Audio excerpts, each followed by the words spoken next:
Yo, what's up, everybody? This is Toby. Welcome to the podcast.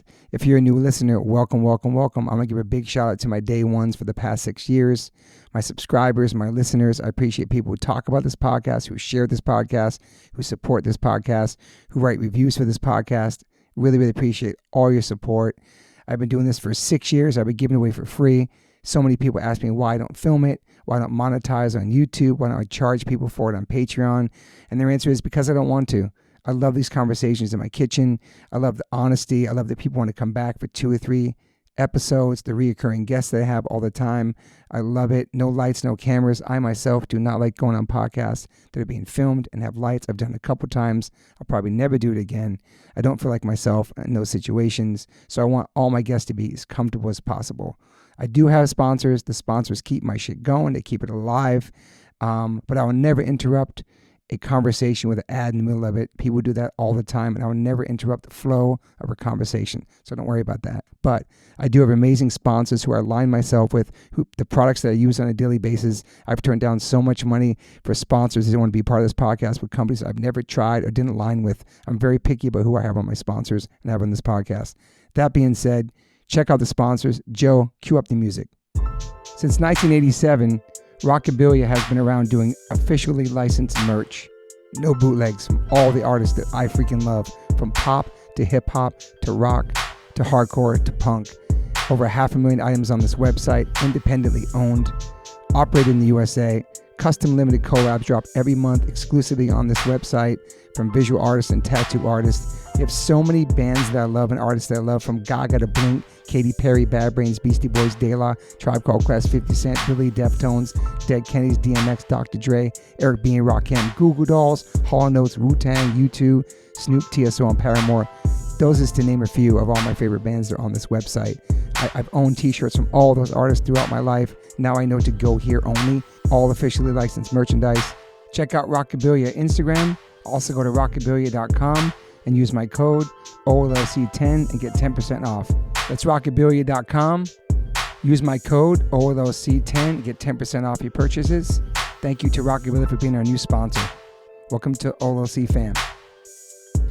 As we get older, we start paying attention to what we put in our bodies. I personally have been listening to my body since I was 18 when I went vegan. I've always been focused on my health. It's super important, mental and physical health. But it's really important for people who are just starting to get more healthy and trying to step up their life. Doing your homework, reading the labels, researching and verifying everything that's quality. It's part of the game these days. That's why I started drinking AG1s. I'm so proud to have them as a sponsor of my podcast. AG1 is a foundational nutrition supplement that delivers daily nutrients and gut support and is backed by multiple research studies so you can trust what you're putting into your body. We're all so busy these days, so just store a pack of AG1 in the morning into a cup of water and shake it up and drink it. I love the way it tastes. I do it every single morning. It's part of my routine. I bring the packets on tour. It's an incredible life changer for me. Many supplements only reference research from ingredients in their product, but I trust AG1 in my daily routine because it's constantly putting the formula to the test. It's backed by multiple research studies. And one of those research studies, AG1 was shown to have double the amount of healthy bacteria in the gut, which is super important because these help digestion in the immune system and the immune health. And these bacteria are known to help with digestion as well, gas and bloating, which I freaking need. And it also promotes regular bowel movements, what I can attest to.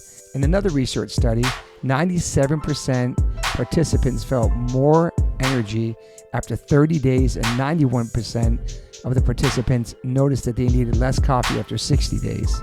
I quit coffee like 5 months ago. I know I'm good on that.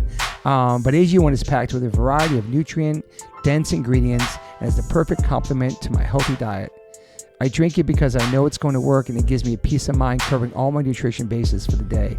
In fact, I trust it so much, that's why I'm spreading the word about it. That's why it sponsors my podcast. Thanks to Angie Huberman for turning me on to AG1s, connecting me with them, and now they're part of my podcast. It's so easy and satisfying to start your day with AG1s. Try AG1 and get a free 1-year supply of the vitamin D3K2 and 5 free AG1 travel packs with your purchase at drinkag1.com/OLLC. That's drinkag1.com/OLLC. It's never been a better time to focus on your health and wellness and get back on track, man. Take control of your daily health. Health is wealth. Okay, welcome to the One Life One Chance podcast. I'm your host, Toby Morse. I just been informed that this is my friend's third time here. Second time by himself, and he was here with his band.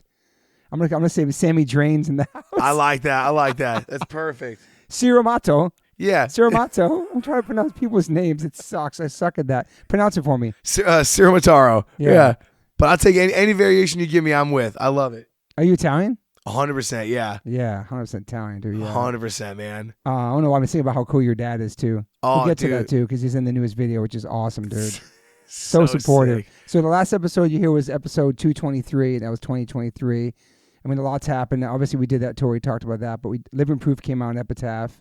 Great album. And played some shows with you guys. We played Santa Cruz with you guys on that. Yeah. You guys been touring nonstop since that came out. Pretty much nonstop, to be honest. We took one little break to write the new record. And you got married. I got married. A lot of life happened, yeah. Damn. I think, we did that pod.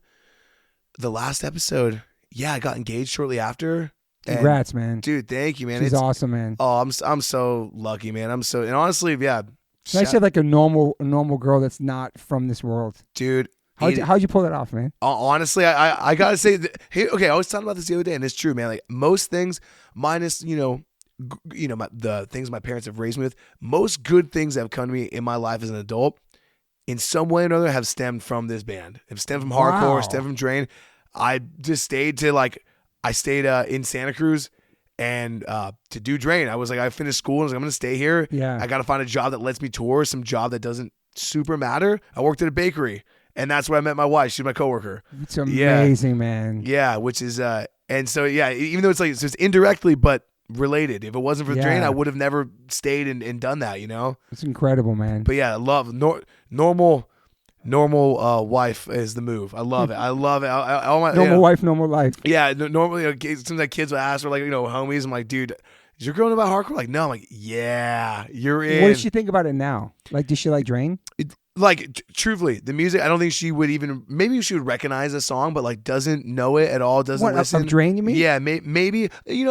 She's especially the newer ones. I played them a lot more at home. I like playing them. Yeah. So she would hear it, but dude, she's stoked on it, but it's really I don't know, in a weird way, man. I feel really lucky. It's a source of like truth. I don't know how to explain it other than that, because there's no reason to care. It's not just like you're Sammy from you're in a band. Yeah. She's like, that's cool. What's for dinner? Let's hang. What are we doing? It's gonna be a nice balance too, coming home from tour back to that reality of that. It's just normal life, like, dude. It keeps me centered, man. Sometimes I'll be like wound up about something that like doesn't really matter, and she's like, let me get this straight. Like, you're concerned about this, that, like, oh, some dude in a band like didn't say what's up. I'm like, yeah, I guess you're right. When you say it like that, it's like, how old are you? I'm like, you're so right. I'm like, dude, could brings me back down to earth a little bit. Because if you really think about it, like right now you're on tour, and I think touring's kind of like a fantasy land. The only responsibility you have is playing music every night, hanging out with your friends, right? Talking like a sailor, being crazy, being a big kid. And then back home, you have your wife holding it down with her regular life, job, everything. And so it's like that balance, Dude, man. It's two different worlds, dude. Completely different worlds. And that's the thing, man. Honestly, I want one quick shout out to all the wives, the girlfriends, the partners at home, man, that hold down the fort when, you can be big kids and travel around the world. Dude, seriously, yeah. We get to do it. And that's because here's the thing. I need the yin to my yang, Yes. Like, this is one end of my world, but without like a true just normal home life. I got 2 beautiful dogs, got a beautiful wife. I live in a clean house, a nice neighborhood. Without that, there is no yin to the yang. I need both. And when one's out of whack, it messes the other one up. Totally, man. And I especially now that we're like a little older, we're meeting more people, like, oh, like it's not that uncommon. Someone's like, oh, I got a kid at home. And I'm like, whoa, like, yeah, my wife holds it down, dude. She's heard so many times, dude. My wife holds it down. She's a G. I'm very lucky. And I'm like, yeah, we are so lucky, man. Shouts out to all the partners at home holding it down. The true heroes. Do you want to have kids someday? I think I do. Okay. Here's the thing. You'd be an amazing fun dad, bro. Oh, dude. Well, hey, coming from an amazing fun dad. Thank you, man. No, we've definitely talked about it. We do. I think it's more just I know myself. I'm like, dude, I just want to be there. Right now, we're so on the move, and like, maybe one day people won't care. And I hate to say it, but it's the truth. It's reality. It could happen. People may not care. So it's like when eventually that happens, where it's like the pendulum starts swinging backwards. It's like, all right, like maybe maybe that's time, you know. Yeah. I would love to. I know I want to be there, you know. What about like your friends out there, like maybe some friends you met through, like just normal civilians that like you try to tell them what you do for a living? Oh, Or dude, what yeah. kind of music you play? It's funny, man. Because the word hardcore is still like a very foreign word to a lot of people. Yeah, it's a trip, man. I mean, it's funny because I also never like. I never want to sound like an asshole, you know. I feel like you just see people like, yeah, I'm in a band, we're going on tour next week, and I'm like, I just never want to sound so like, Yeah. I'll like sound like really like weird and cryptic for something like, oh, I'll be out for I travel for work, I'll be gone for a month. Even like I don't like think of it like work. I'd rather say that than like have Try to to explain it. Yeah, I'm like I started since we did since the last episode I started training jujitsu, and like I'll be at the Nice. gym, love it, and like I'll hit it hard when I'm home, and then just gone for like a month. And like, dude, like, are you good? Like, where you been? Like, I was out traveling for work or whatever. Like, what are you doing? Like, they're like, oh, Secret life. yeah, dude. yeah. And that's the thing. I kind of like when people don't know, you know, because I'm just like, If oh, they come see you for the first time too, Yeah. like, and like seeing you go off on stage and just all the different it's so insanity at cool. your shows. I love that. Just like, yeah, I get to be. I'm a relatively unassuming dude, you know. So I Yeah. love just be like, I don't know, man. Let's wrestle. Let's go. Come on. Let's not even talk about this. Let's just choke me out. Let's go. You know. It's cool though. We're so lucky, man. We're so freaking lucky every day. A beautiful thing from the Living Proof record. Obviously, the record's an amazing record, but the Descendants cover, the Good Things cover, it was really cool to see a lot of young kids sing along to that, and maybe kids hearing Descendants for the first time and thinking maybe that's even your song. But you guys covering their song, giving them props, and I thought that was an awesome song on the record to cover, you know. And you guys Dude, kill it live, you know. Thank Just you, man. all the kids singing, it's so cool. It's such a trip because, I mean, I'm sure you know what I'm talking about. Some of the best things that you may have done that were not like these conscious, like these huge thought out things. It was just Yeah. like, dude, I like Descendants. I really like the song. And at the time, I was like, I don't even know if we'll ever play this thing live. Yeah. We were just like, hey, this would be kind of fun.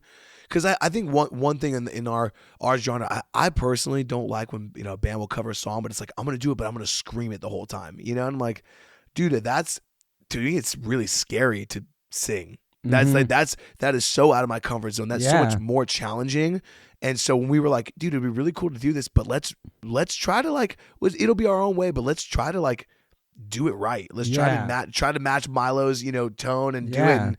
And, killed it, man. Yeah, and we're like, dude, let's play it and let's see how it goes. If people like it, then maybe we don't know. They might just be like, it might be a weird like dead moment in the set. It's not though. Oh, immediately, and that's like, okay, this fits in just as good as any of our other songs. Like kids are they're piling up, they're diving, they're just jumping around. Mm-hmm. So in a totally organic way, it opened up. Here's the thing, it's not like we didn't see them like, yo, we should just write a whole record like that. But we were like, hey, this actually adds to our set. It doesn't take away or like. It does, man. Yeah, so like, dude, if now we know, it's like a new door that's unlocked. You know, like, hey, if we wanted to do that, we could still, as long as the music's still driving, totally, it fits right in with just, you know, it's hardcore. There's all sorts of sounds under the umbrella. We can still do it, dude. Which brings me to Who's Having Fun, one of the new singles from your new record coming out that you're singing on. That's got a very Descendants inspiration. It's awesome, dude. Dude, thank you, man. It's I was so psyched when I heard that too. I was like, fuck. Oh, dude, you were one of the first people to say, like, shoot me a little kudos text, man. It's dude, yeah, that was one of the first songs before we even like sat down, like, let's start writing the next record. Like, we started writing that song, you know, just for whatever. It wasn't even like the super thought. I was like, hey, I just like wrote this little like these chords and kind of put this whole song together. And I don't know. Well, that's the thing too. So since Living Proof, with this, when we did Living Proof, we didn't have like a bass player. Yes. And I had every intention of tracking bass, and I just couldn't do it. When I got in the studio, we knew right away, it's like, that's not going to happen. So Cody tracked bass. It was all good. But it's been in the back of my mind since. And I was like, for whatever we do in the future, because I'd played at practice, you know? And I was like, dude, I want to get there. And I'm surrounded by incredible musicians. So I'm like, dude, if I can just pick his brain and get a couple tips and whatever, I think I can do this. And so that was the first, this record I kind of helped to write. We all wrote, literally all of us wrote parts. Awesome, dude. Yeah, so that was one of the things that we wrote. I was like, I can only play with two fingers. I'm going Hoya style. I got the two fingers. I heard him say, I was like, that's so cool. But yeah, I was like, dude, I can put these little chords together and it's very stripped down, but then I can bring it to Cody and be like, hey, now let's put your It's twist a on this, ripper. and that makes it drain. Then it becomes a drain song. So yeah, we having a lot of fun with that one, and it was just different. So cool man. to hear it, dude. And I think you got inspired by doing the Descendants cover from that for sure. Oh, dude, fully. And hearing yeah. yourself sing and all that stuff. Yeah. Yeah, well, that's the thing. I was like, yo, like we can do it, man. Like now that we know that it's not going to kill our set, like let's challenge ourselves. And that's the thing. It's like, I think it's so funny what you don't know until you've done it, where people are like, oh, sell out or we're sold. That's easier. They're not. I'm like, dude, I'll tell you what, man, screaming, once you learn how to do it, dude, I can scream for hours. I got this. That's not like a challenge necessarily, at this point, dude. So riding something with a little hook, with a melody, singing it, try to get that pitch right. I don't have in-ears. I don't have. I got little orange foam earplugs. I'm jamming in my ear, like trying my best to figure it out. Yeah. It's like just pushing yourself too to try something different. Yeah, and that's like as a. I mean, I hate it is what it is. I hate to sound like this, but yeah, it's an artist. Like I want to challenge myself. I want to push outside the box, and like when there's something new, and the whole time until we started playing that song live, I'm like at night, I'm like thinking about it, like okay, like.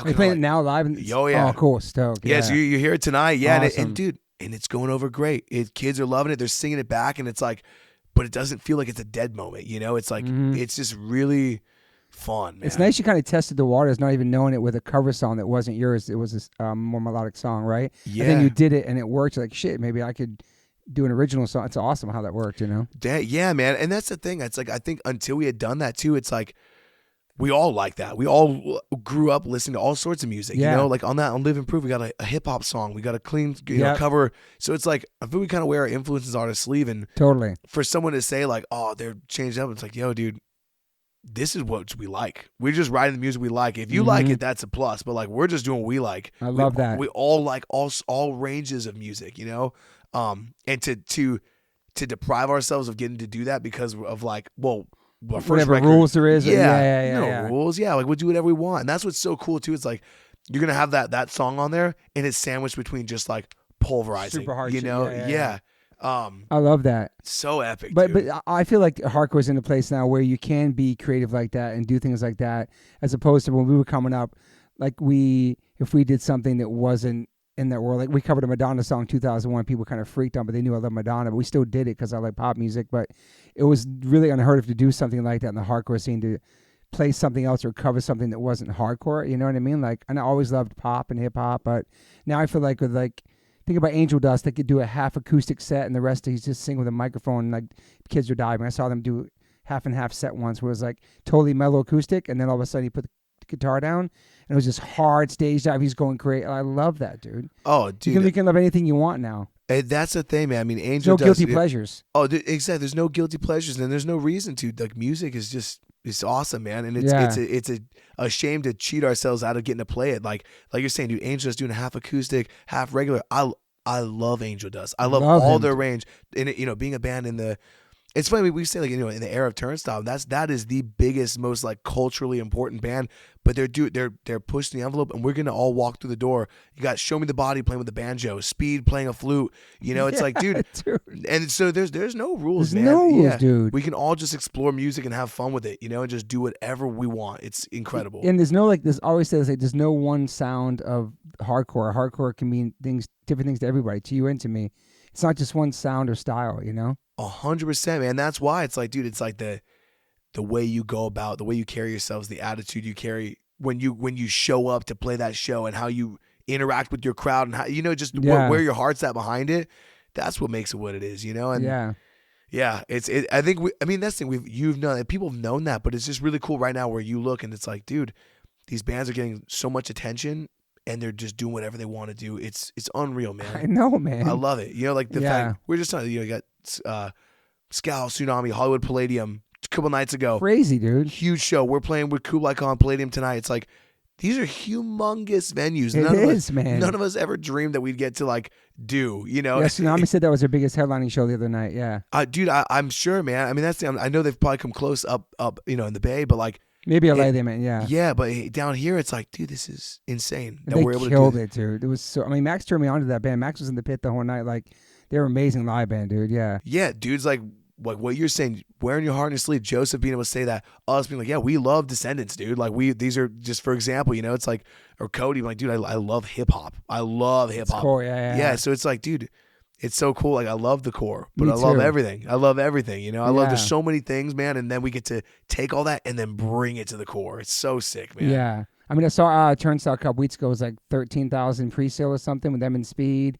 It was an incredible show. It was like the biggest show they ever headlined. There was little kids on the parents' shoulders singing all the words.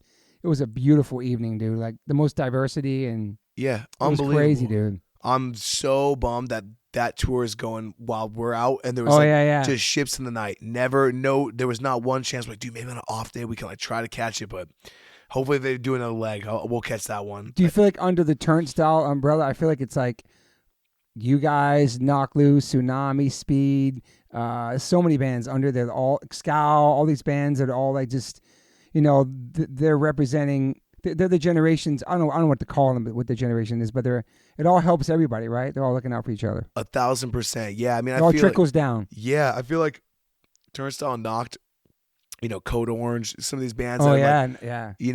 Just opening these doors. Even a couple years ago, Power Trip. That's right. The first to kind of break down these walls, and they're still spearheading it. And we're, I'm just so thankful that we get to. I don't know. We get to just be a band in this era, I get to see Scowl. It's an amazing era, dude. Yeah, right? Dude, I saw Scowl on the Stephen Colbert show. I was able to go and see that when we were doing this last record. You went to it? Wow, I was there. That's cool. Yeah, and I'm just like, dude, like, I've played shows with these guys. I've, like, on the floor in our little, like library spot in Santa Cruz. Like, you know what I mean? And we're just, I'm sitting in the crowd with people in the suit next to me. And then when we're all just standing and clapping, watching, it's like, dude, this is the craziest thing, man. That's a beautiful moment, dude. Oh, dude, it's like maybe emotional, to be honest. It was crazy. Yeah. Speaking of emotional, Tim and the video you guys did, Stealing Happiness, right? Yeah, it was all dedicated to him, and that's the first time I heard about what he went through and stuff. It's a beautiful video and tribute to him, and now we know he's doing good, and that was just a kind of a heavy video to find out about it, Yeah, great song too, yeah. Dude, thank you, man. Yeah, it's like, but I don't want to speak on his behalf too much, but he dude, it's a trip, man. I mean, when he like kind of found out about all that, it's like we literally just got home from the studio. And we're riding this high, like, dude, we're so proud of this record we made, and then and then real life comes to your doorstep, and it's like, okay. And there's no handbook on like how to navigate any of this. So we just navigated. What felt right to us was like the thought of doing a video or, putting music out and having to go on tour without like my right hand man. That's the thing. Like, not just like, oh, it's my bandmate. That's my brother. That's my right hand man. Like I mean, he started the band. So it was just like, dude, if you're comfortable with, there's a lot of that. Like, hey, if you're cool with this, I would love to, explain why you're not in this video for sure. And dedicate all of this to you. We got a beautiful backdrop made. So cool, man. Cardboard cutouts. So dude, sick. the cutouts. Dude, I think the cutouts were so funny because, dude, we forgot him. We at Warped Tour, we taped him up. Dude, we forgot Tim. We loaded it. We left him like, yo, where's Tim at? I'm like, oh, dude. And we looked back, and it's like Streetlight Manifesto. He's just up there. No way. Dude, every band on that stage played. He was just up there. We left him. Do you ever get him back? We never got back. We left him taped to the speakers. Wonder what happened to him. Honestly, they're out there the whole night. It was like some like deathcore band. They got like makeup on, and he's just there on the side. He like pans out, like everyone's got their hands up, and he's just chilling there. He had a good time with the Warped Tour. Oh, you're like, dude, yeah, he was holding it down. No, but yeah, it's that's crazy, man. Yeah, and it's a really just really crazy, and I'm so stoked. He's good. He's back on his feet, dude. He's talk about. I mean, here's the thing. Tim's one of the most under the radar dudes I've ever met. Yeah. But man, when you actually like see what he's doing, and he's a warrior, man. 100%. He just keeps himself. Doesn't put it on blast. Dude's up every day. Even while he's in treatment, dude, up every day.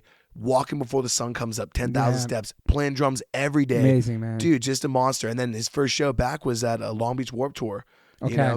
And dude, didn't miss a beat. Had to play with him in 3 months. Yeah. Got right up there. Didn't miss a note and just tore it down. It's amazing, man. Where some people are like, yeah, man, your energy might not be there. You might not have your endurance. Oh, he's like, he didn't even allow that thought to be in his mind. He's like, no, I'm gonna do it. Yeah, I'm here. I'm gonna kill it. Yeah, I'm gonna do it. And people like ask me, like, dude, like, are you ready? Are you gonna be okay? Like, you think you got it? And it's like, what? Why even ask me that? Yeah, of course. Like, not even a question. I'm gonna kill it. It's awesome, man. It's so cool. This is our first tour. We only did one like small run without him. Yeah. Who was on drums? Who'd you guys get? Dude, so we actually got our buddy James Aloisio, he's our manager, which is funny to say. That was your manager? Dude, it's our manager. What? Well, that's the thing, man. That's like, cool. Dude, like, I mean, so much. I'm sure we'll touch this later, but like, so much of this record when we started was like, yo, how do we just put as much of us into this record in any way? Let's figure any way we can just keep it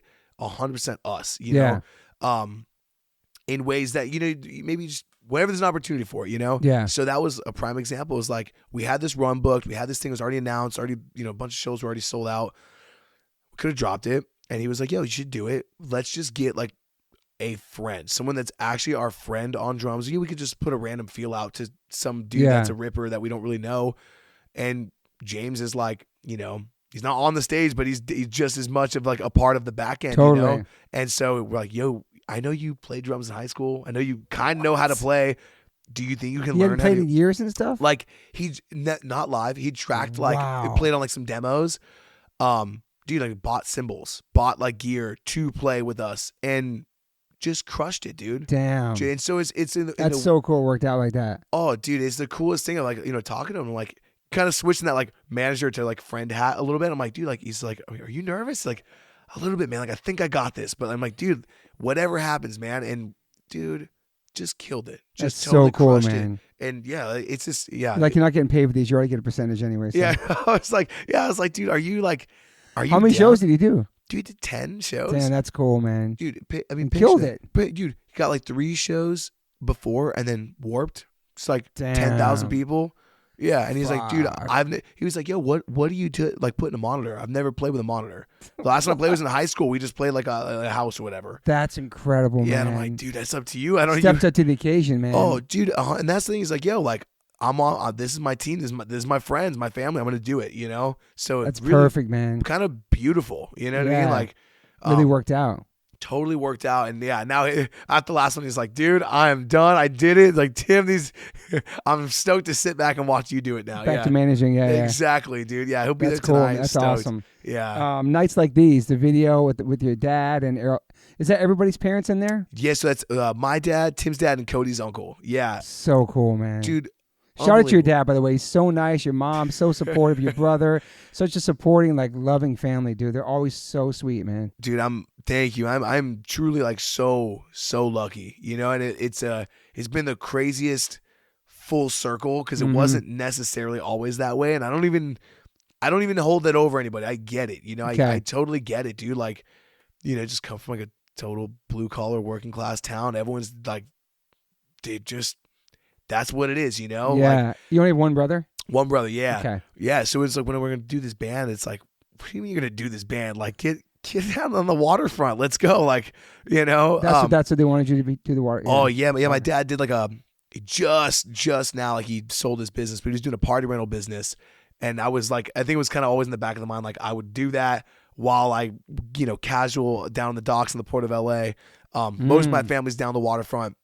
And, yeah, I'm like, I'm going to stay and do this band and just try to do it. You know, I get like, what are you talking about? Like, what do you mean you're going to do so it? At first, it really wasn't supportive about it. They're kind of worried about you. Okay. Yeah, dude, it's funny, man. Like, Were you living at home then, too, when you made that decision? No, I was living on my own. Yeah, living in Santa Cruz. On your own. Okay, yeah. Yeah, and I'm like, it just stayed as like, it started as like, I'm going to just stay for, like, I was going to school, finished school. I'm like, I'm going to stay for the summer and just see. And I was like, as long as things are, all I could say was like, as long as things are going the right direction, then I know it's working. So I'm going to keep going. Because like, well, how long? I'm like, well, I don't know. I can't say 6 months because I don't know. If it's going the right direction, I'll keep following it. You know? Yeah. Like, how old were you when you moved out? So I went to school when I was 18 at a college at UC Santa Cruz. Yeah. And that's where I met Tim. Yeah. So I went to school at 18. I graduated at 21. And I just stayed there. I would come back for like a, you know, winter break or whatever. But I've been there since. You're 18 kind of, yeah. Yeah, pretty much. Yeah. Yeah, it's crazy, man. But what were you majoring in there? Dude, this is so funny, man. I'm going to be honest. All right, like, when people are like, yo, go to school, like, I don't really know what I want. Like, don't worry, just go. You'll know when you're there. Never really figured it out. Never truly. So I have a degree in film and digital media. Dude, I don't even like watch movies at all. It's like I hate no diss on my fellow like cinephiles, but like I'm just yeah. It's just it was one of those things like just kind of was like, oh hell yeah, I'll take this like random class. I'll take this random class. and I was ready to drop out. And they're like, dude, you're like almost done with the film degree. You should just follow through. All those random bullshit classes you took, like you checked off half the degree. That's the most that's crazy. Dude, so bizarre. So bizarre. Yes. I mean, it was sick. What can you do with that degree if you had to get a job? What would you do? Dude, I that's thing. Truly, like, it's one of those things. I feel like it's like one of those, like, I majored in music. It's like, okay, like, but like if you're just doing music, like videographers, like, yo, just get the camera and do the work. Get out there. That's how you actually get. And this is my thoughts. Maybe I'm wrong. Maybe I'm totally wrong. It was like the closest thing we had to communications, which is like the most general thing I could think of. Yeah. I don't know. Damn. So did you quit that? I finished. Okay, I did finish. Good, yeah. I almost 21. You finished. Yeah. Dude, I mean, no joke. It was like halfway through, and I don't remember what band it was, but like seeing a band that came through, and this is when I was like, before I'd ever thought about like fronting a band. You know, I was just like, dude, I watched the drummer, and I'm like, dude, like I can do that. I know I could be that guy going town to town playing, and yeah. So it's just crazy, man. Yeah, one of the first times we played LA. It's funny now, but like we stayed at my parents' house, and it was like. I wasn't straight edge yet. I was all drunk, just being a fucking idiot. Like in the morning, my dad's sat us all down at the kitchen table and was like, "What you guys got to get your lives together? What's the game plan? What are we doing?" And like got this huge blowout, like we stormed off. I'm like, well, I'm leaving. Yeah, now it's funny, but it's like, yeah, it's wild times. Because you're really doing it now. I'm really doing it, man, and I don't even. He's gotta be so proud of you, though, man. Oh, because you took a chance, you believed in yourself, regardless of what they wanted for you. Yeah, man, and it's really cool to see, because it's like there really wasn't, outside of my friends, there was never that like you got this, which is okay, because I think part of it's like, dude, I need that. Like, you're telling me I can't, I'm going to show you I can. Absolutely, dude. Yeah. I'm in a way. Everything to prove. Yeah. In a way, I'm thankful I didn't just get that, I'm like, dude, like I know I want this. I'm going to do it, and it wasn't until we were just talking about 1720. We played 1720 in like 2022. Yeah. I think it was. And that was the first one where I was like, I'd play in SoCal, like my mom would come out, or my brother. So cool. But I couldn't get my pops to come out. And that was the one, like, hey, there's this venue, we sold it out. It's like 1,000 people. Crazy area. Yeah. And they came through and they were just like, oh shit, this is like people. It's real. This is real. Yeah. And like, I was like, I gotta go. I was still selling merch, and there's this like line around the building. Damn. And they're like, yeah. So since then, but flash forward to now, we did this Nights Like These video, and we're such a good video. Yeah. Dude, yeah, we had this idea, and I was like, dude, we could probably like get someone to make us look old and do like some makeup or something. And I was like, wait, dude, hold up. Like, let's put as much of us into this. Let's get our actual family. You know? Dealt with the hocus on and shit. Oh, bro. Dude, I broke my own brain. I broke my family's brain. I was like, hey, Dad, I bought you some shoes. I like already kind of had 2 pairs of the same Lululemon shorts. I don't even know why.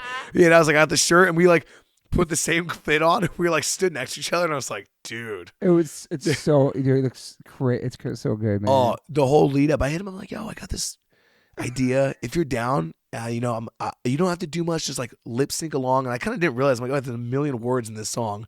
But my mom, he's like, all right, I don't know, man, I'm down, but let's see. And like my mom would like send me these like sneak videos of him like in the mirror, like singing at himself and like trying to learn it. So cute, dude. Yeah. And whoa, dude, he came through. We did the show. We played like, we only played one. We played 3 songs live. We did a free show, and then I didn't tell anybody. And I'm like, all right, so check it out.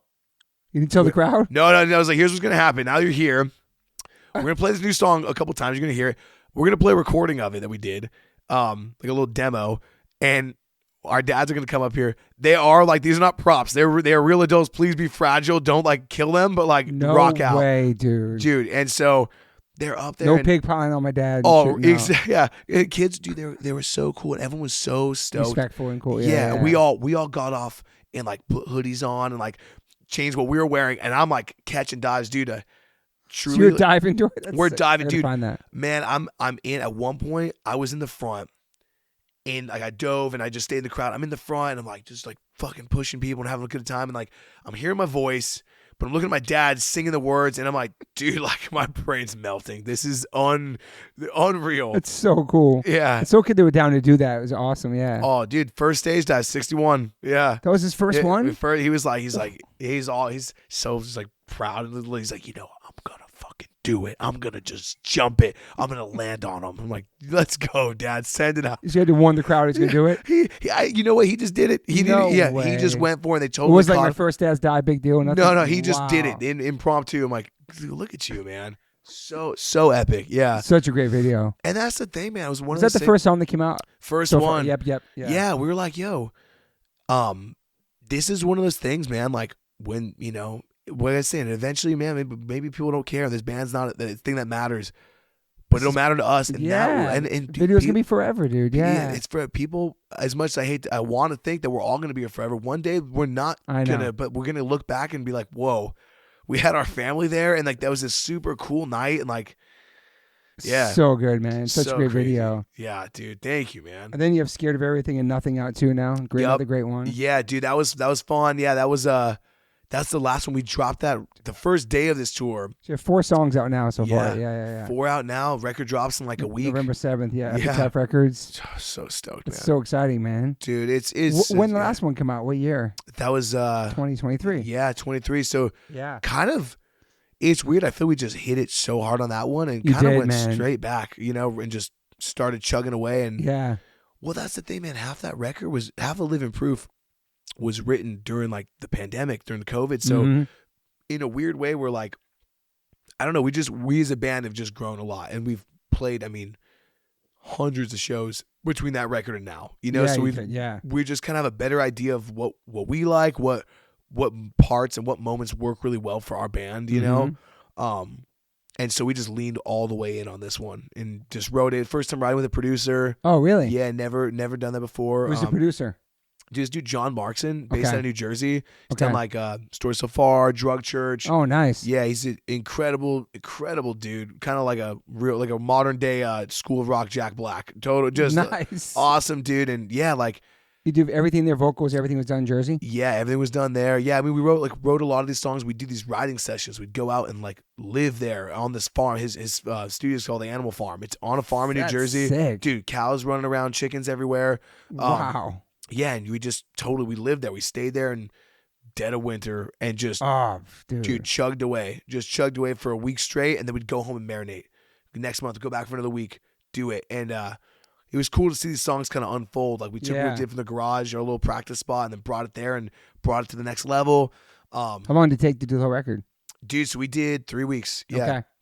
3 weeks. Pretty fast, man. It's pretty good. Dude. We do 3 weeks, no click, no You metronome. record live? Oh yeah, recorded That's live. awesome, man. Yeah, so it's like when we're tracking drums, Cody and I were in the room. I was playing bass and in Tim's headphones, and like so we all played it together. We just do it like 3 or 4 times. Like, yo, that was the one, perfect, It's awesome. and just ripped the whole record like that. What about vocals? You in a booth or you hold the mic? Just holding the mic, yeah, So good. I love that, man. yeah. It was sick, man. It was just It's such that a was- game changer to be able to do it like that. dude. I It's so hard to can't. stand there, just like not moving, singing to something, trying to be Yeah, trying to passionate get it. about something, Yeah, man. It was the first time I've usually I'm in a separate room, but that was just with the dude right there, like in the room, just hearing it back and like, yeah, man. He was really this is a record.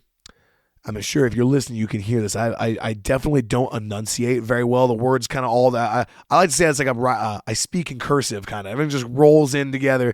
He really pushed me to enunciate and Really? yeah, and like certain words like yo, like I know you're saying it right, but pretend it's spelled this way instead because it's gonna sound better when it comes Interesting. through. Yeah, and I was like, Is that all right. stressful? A little bit, but it was cool. Yeah. I'm stoked that I got like pushed to kind of do things I've just never done, Yeah. and just double tracked like every song and just sent it, man. It was just me and him at that point. It was like, yo, I liked it. He's got a cool little process. Like I just want to be the singer. Me and you in the room. That's it. That was it. Yeah, so we sent Tim and Cody back. They flew home. I stayed at the farm for 1 more week. Wow. Yeah, and just That's kind of cool, though. Oh, dude, it was cool. It was really cool, man. Just like finishing it up and finishing lyrics for a few songs. Yeah, it was epic. Will the other guys give you input if they see you recording vocals? Like, hey, do it like this, or let the producer just kind of run the show? They definitely would in the past, but I do Yeah. feel really lucky. I feel like That's what you hire a producer for. yeah, I feel lucky. I feel whenever we do, for the most part, they'll just be like, yo, how does that sound? Like, dude, it sounds great. Everyone's always been really. I know if it sucked, they would tell me. Yeah. But I feel pretty lucky. They're just like, yo, or like, yeah, like between the first take and I like second take more, but they're always, real solid. Did you have all the demos ready with lyrics and everything, or are you writing lyrics in the studio? For the most part, there was like 3 songs I finished lyrics for in the studio. Okay. Yeah, and it was like cool. I mean, like by the time we were actually tracking was like March, April, so it was starting to get a little bit out of like the winter. The winter was brutal, right? Oh, dude, that's the one thing I will say, man. I realized, I already knew this, but I was like, dude, I don't Cali's think, the best, dude. dude, I'm just not cut out for it, man. Like, I'm not cut out for living You wear anywhere else. shorts out there and all that Oh, shit. dude, I was just like, it's tough, man. But Yeah. at least it forces you to focus and hibernate and just like Yeah. Well, dude, I mean, here's know the thing. Like, distractions. I love, I don't know. I think in a weird way, it's like there's this weird, doing what we do, it's like when you go out on tour, it's like you're gone. So you're on tour mode. You know, Yeah. I don't want to use the word work, but you're putting in work. And when I'm home, I'm home. But what there's, so when you're you're writing, you're really in it. It's like I'm away to do this thing, and I'm just focusing on. You're that only out thing. there to record, nothing else, dude. Exactly. It's like, dude, I don't need to hang or do. I'm just here to work. So like some of those days, when they're like doing drum edits or like doing guitar tones, getting all tones dialed in, like I'm outside on a bench, just in the farm, just like listening to the song on loop and just working on some lyrics. Yeah, I still.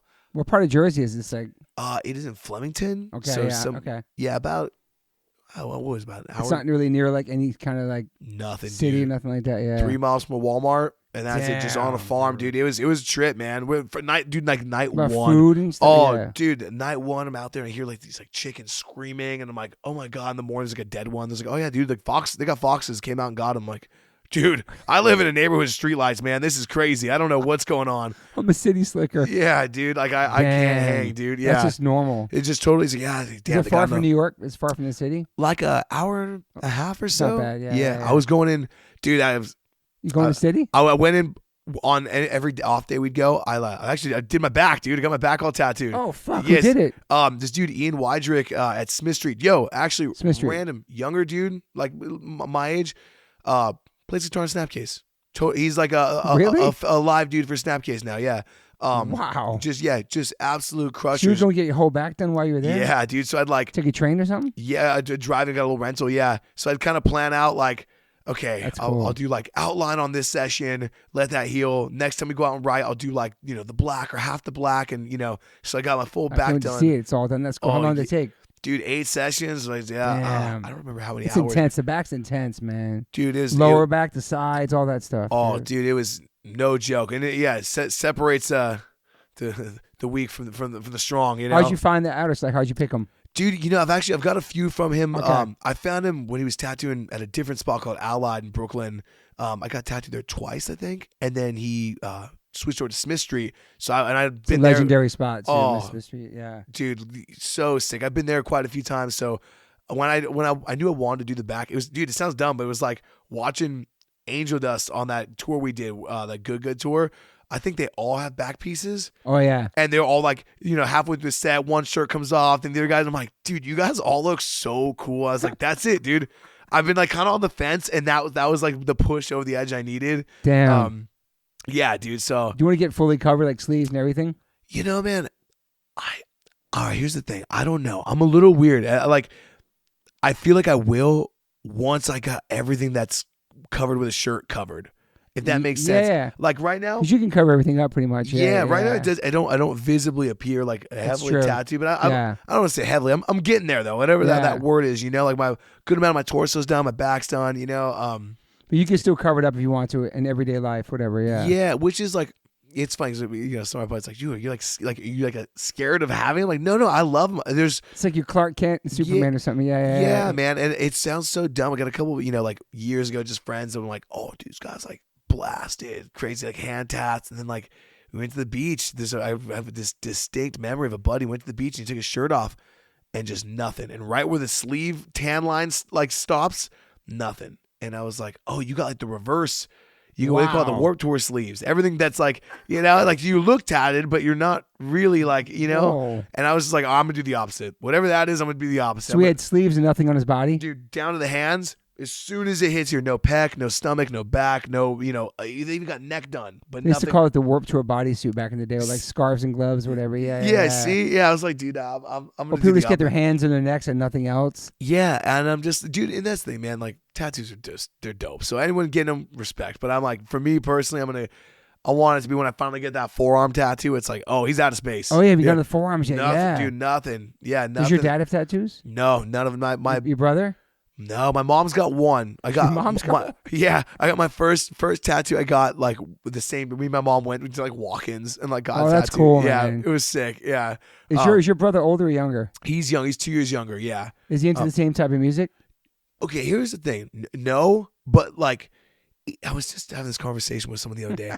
I don't know if it's just from like skateboarding or whatever, like, and just growing up in that world. Like, he doesn't really, but like right now, if you put on like JFA, Beach Blanket Bong Out, we both know all the words. Like, what? Just things like that. That's where he's like, so cool. And he'll randomly hit me with one. He's such a straight laced dude, and he'll randomly hit me up sometimes. Like, yo, dude, I'm gonna pronounce this wrong. He's like, dude, I heard this band. They're called like Rix. You know that band, RIXE, that like French like oi band. Maybe, yeah. Yeah, and I'm like, how? He's like, dude, it's pretty good, man. I'm like, dude, how did you find this? I mean, JFA Beach Blanket Bong is a deep cut for people these days. Oh, dude, yeah. So like, if that comes on, he's like, oh, dude, like he's Such a classic record, man. Yeah, or like he'll be there just like circle pin like Pennywise. I feel like by some proxy enough, just like knows enough. He knows what's up. Yeah. But like doesn't like actively like go to shows or anything like that. But when he's we not play, moshing at shows and stuff. no. Yeah, he'll like when we play, we'll come out. I used to try to bring him when I was in like high school. I'd be like, oh, we're going to see this metal show, and it was just like just didn't click. But he likes like the punk rock stuff more. You think your parents are more open minded to it now? Probably, I'm sure. Oh, totally. At least with Drain, yeah, for sure. Yeah, man, they're stoked, and I think it's I get it. Yeah, I get it. Honestly, man. I mean, the world's it's a crazy place, and as at that time, especially, like I said, I wasn't edge yet. It's like, dude, it could have been a very easily slippery slope. And you don't want to see your kid go down that route. Were you a crazy party kid? Dude, it's weird. Like, I really liked to drink, man. I drank a lot in a very small amount of time. Like, I was too scared to drink in high school because I was like, would live with my parents. I was like, I'm not going to do that. And then right when I kind of went out to college, just classic, just like, I didn't drink long enough to even, know if I had like a problem or something. I just drank a lot. I never really like smoked weed like twice. I never got drinking was your thing. Yeah. Dude, I love, and that's the thing, man. Like, people ask like, yo, what was like, yo, the dude you see on Drain, it's that. Like when he's playing, but in your living room. And I can't turn it off. You know what I mean? Damn. It's like breaking shit, jumping, yelling. It's fun, man. I had a good time. Made a lot of friends, like, which is like something that like now at this point in life, it's funny when I do run into people, like, bro, like that was some back in the day. And I'm like, oh, I don't look back on those so fondly, but I'm like, dude, What was it that inspires you to become straight edge? Dude, and stop drinking. Man, it's funny. There's like two factors, man. I feel like, so like, growing up, I was, I don't know, I didn't know anybody who was straight. I knew about it, but I didn't really know. And it's one of those things like, I don't know. It just was very far from what my environment looked like, totally. And so then I finally, once I like actually made some friends who were also edge, and I was like, oh, dude, like, these are all things I like. These guys just do it all the time. Like, we all love going to shows. We love skating. Especially, we used to skate a lot more at that point. It's like, dude, it's a Friday evening, and instead of going out to I stopped drinking at 21, so I wasn't even really able to go out to a lot of bars. I had like a little window, but it's like, we were going skating, we're hitting shows, getting food, and it was like, oh, dude, like I just didn't have like a group that I could like do that with, once I made a couple friends, it made it so much easier to be like, wait, dude, like this is what is important, And and then when I started dating my now wife, and we both probably had the same thing. We just, drink too much when we first met. She doesn't drinking nothing? No, and there was one night we just woke up, we're so hungover the next morning, and we're like, dude, I think I'm really done. Like that, nothing bad happened. We were just like, I think that's it. And, it's been like 10 years now. Amazing, man. Yeah, just like that. And you have so much energy. You're so high on life, man. You have so much. You're very hyper. Yeah, dude. That's it took away from that. I really like. Really? In some senses, when I was fucking hammered and like, dude, that's the thing. I would just be doing stupid shit, dude. If you drank, clothes immediately off, always. That guy. It's like, dude, were you a fun drunk or like? Never got in a fight. Nothing like that. Drunk, just fun, man. But like, just. I don't know. Goofy shit. Yeah, dude. Just love being like reckless and doing dumb shit. And it was fun. But you still do crazy shit now. You don't do anything. Yeah. That's the thing. I'm like, oh, I just don't need that. I was always there. I just don't need that, Yeah, dude. Even the video, Stealing Happiness video. It's so fun. All the crazy shit you're doing in there, man. Bro, you guys get wild on tour in the hotels, all that stuff.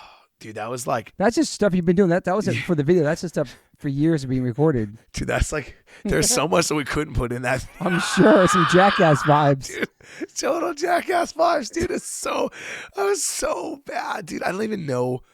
Because remember when the tour you posted... I don't know if we could talk about it. We could get it, but you posted something... somewhere naked in the bathroom or something like that, and your girl saw it. Remember on the tour? Oh, dude, I remember. Yeah, you're just being goofy on tour. Oh, dude, it's like really, guys. I'm like, oh, dude, that was so much fun. We love just. I don't know. It's so Even fun. Max is down with all the crazy shit. Oh, do crazy shit. Yeah. Dude, yeah, he's out. He just had to put clothes on right now.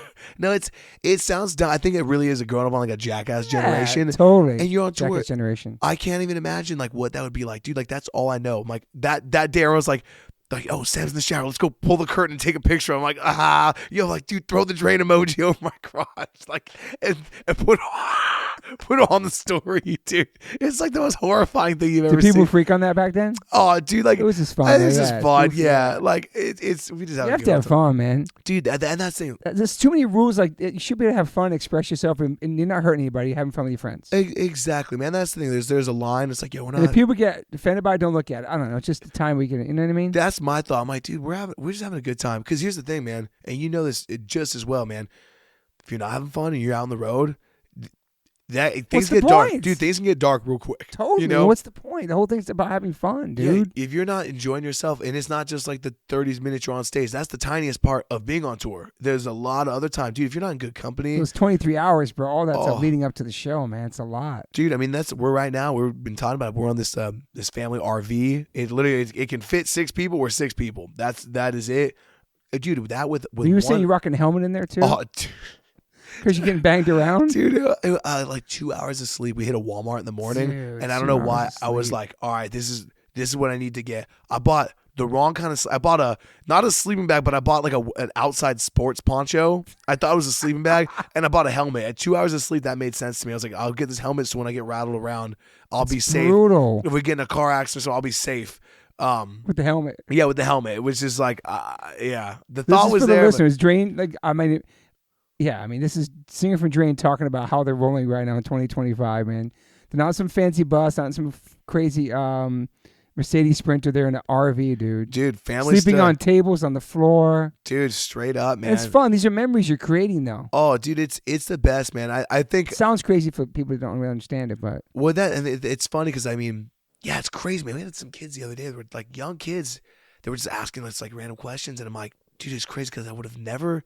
These are questions that I don't even think about. They're like, dude, like, you know, what in-ears are you using? And I'm like, oh, we don't have that. I was like, really? I'm yeah. like, what do you mean? I'm like, we just, yeah, like half these guys don't. Well, I think we're almost all on. Code doesn't wear earplugs yet. You really got to. We're getting on that. I'm on like the orange foams. Tim and Greg got like the customs, but like, you know, they're like, oh, dude, like, yo, who's your tech? I'm like, Code and Tim, and you know we just all set our own stuff up. Totally. And it's like, whoa, I'm like, yeah, I mean, maybe we could be at that point, but like we don't need to. And this, you're smart about it, yeah. Yeah, I'm like, dude, for what, man? We got a great group of guys.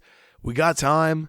Let's do it. You know, we roll around very minimal setup. We got, you know, dude, the sound guys are stoked. They're like, wait, like, how many like tracks you guys got? I'm like, none. Like, all right, like, where's your DI? I'm like, no, it's just regular head, just 5150 or EVH, whatever. Just crank it up. Like, oh, dude, this is so sick.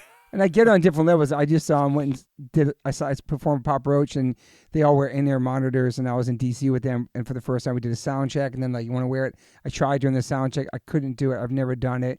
And so because of that, they gave me an extra monitor that night so I can hear myself because they're on their inner ears. It's just, I don't know, just for us, we jump around so much. I don't know. It works for some people, but it is another level, though. Yeah, that's what there is definitely another level up, and I feel like there's some bands like we were just talking about, like Foo Fighters. They're still using the monitors, but there's also a lot of bands that don't. I feel like for where we're at, we don't have like a permanent front of house dude. You know, right now we're just using house guys. Every day it's like different house engineer. I'm like, all right, cool. Yeah. But like half my peers that I see go out, it's the same thing every day. Oh, dude, my in-ears were messing up. My ears were off today, and I'm like, dude, I don't even want to deal with that. I know I'm not like the most tech savvy dude, so I'm like, dude, it's like wearing earpods on stage or something. Yeah, I don't, dude. I know damn well I'm gonna lose it. I'm gonna break it. Sure, it's gonna fall out. You're gonna throw it on the floor. Exactly. Get frustrated. You're frustrated. Coffee's Oh, come on, here. look, Max okay, is hang on a here. second. Okay, hang on. We're gonna pause. Dude, we're gonna pause it. We're gonna pause a second. This is fucking awesome. No, we're talking. This is great. That's crazy. We just came back from a coffee break, and I'm pretty convinced that Sam is never gonna have children because he just talked to my son about everything he's going through. I'm not. Nobody's gonna say it. We didn't say what we talked about.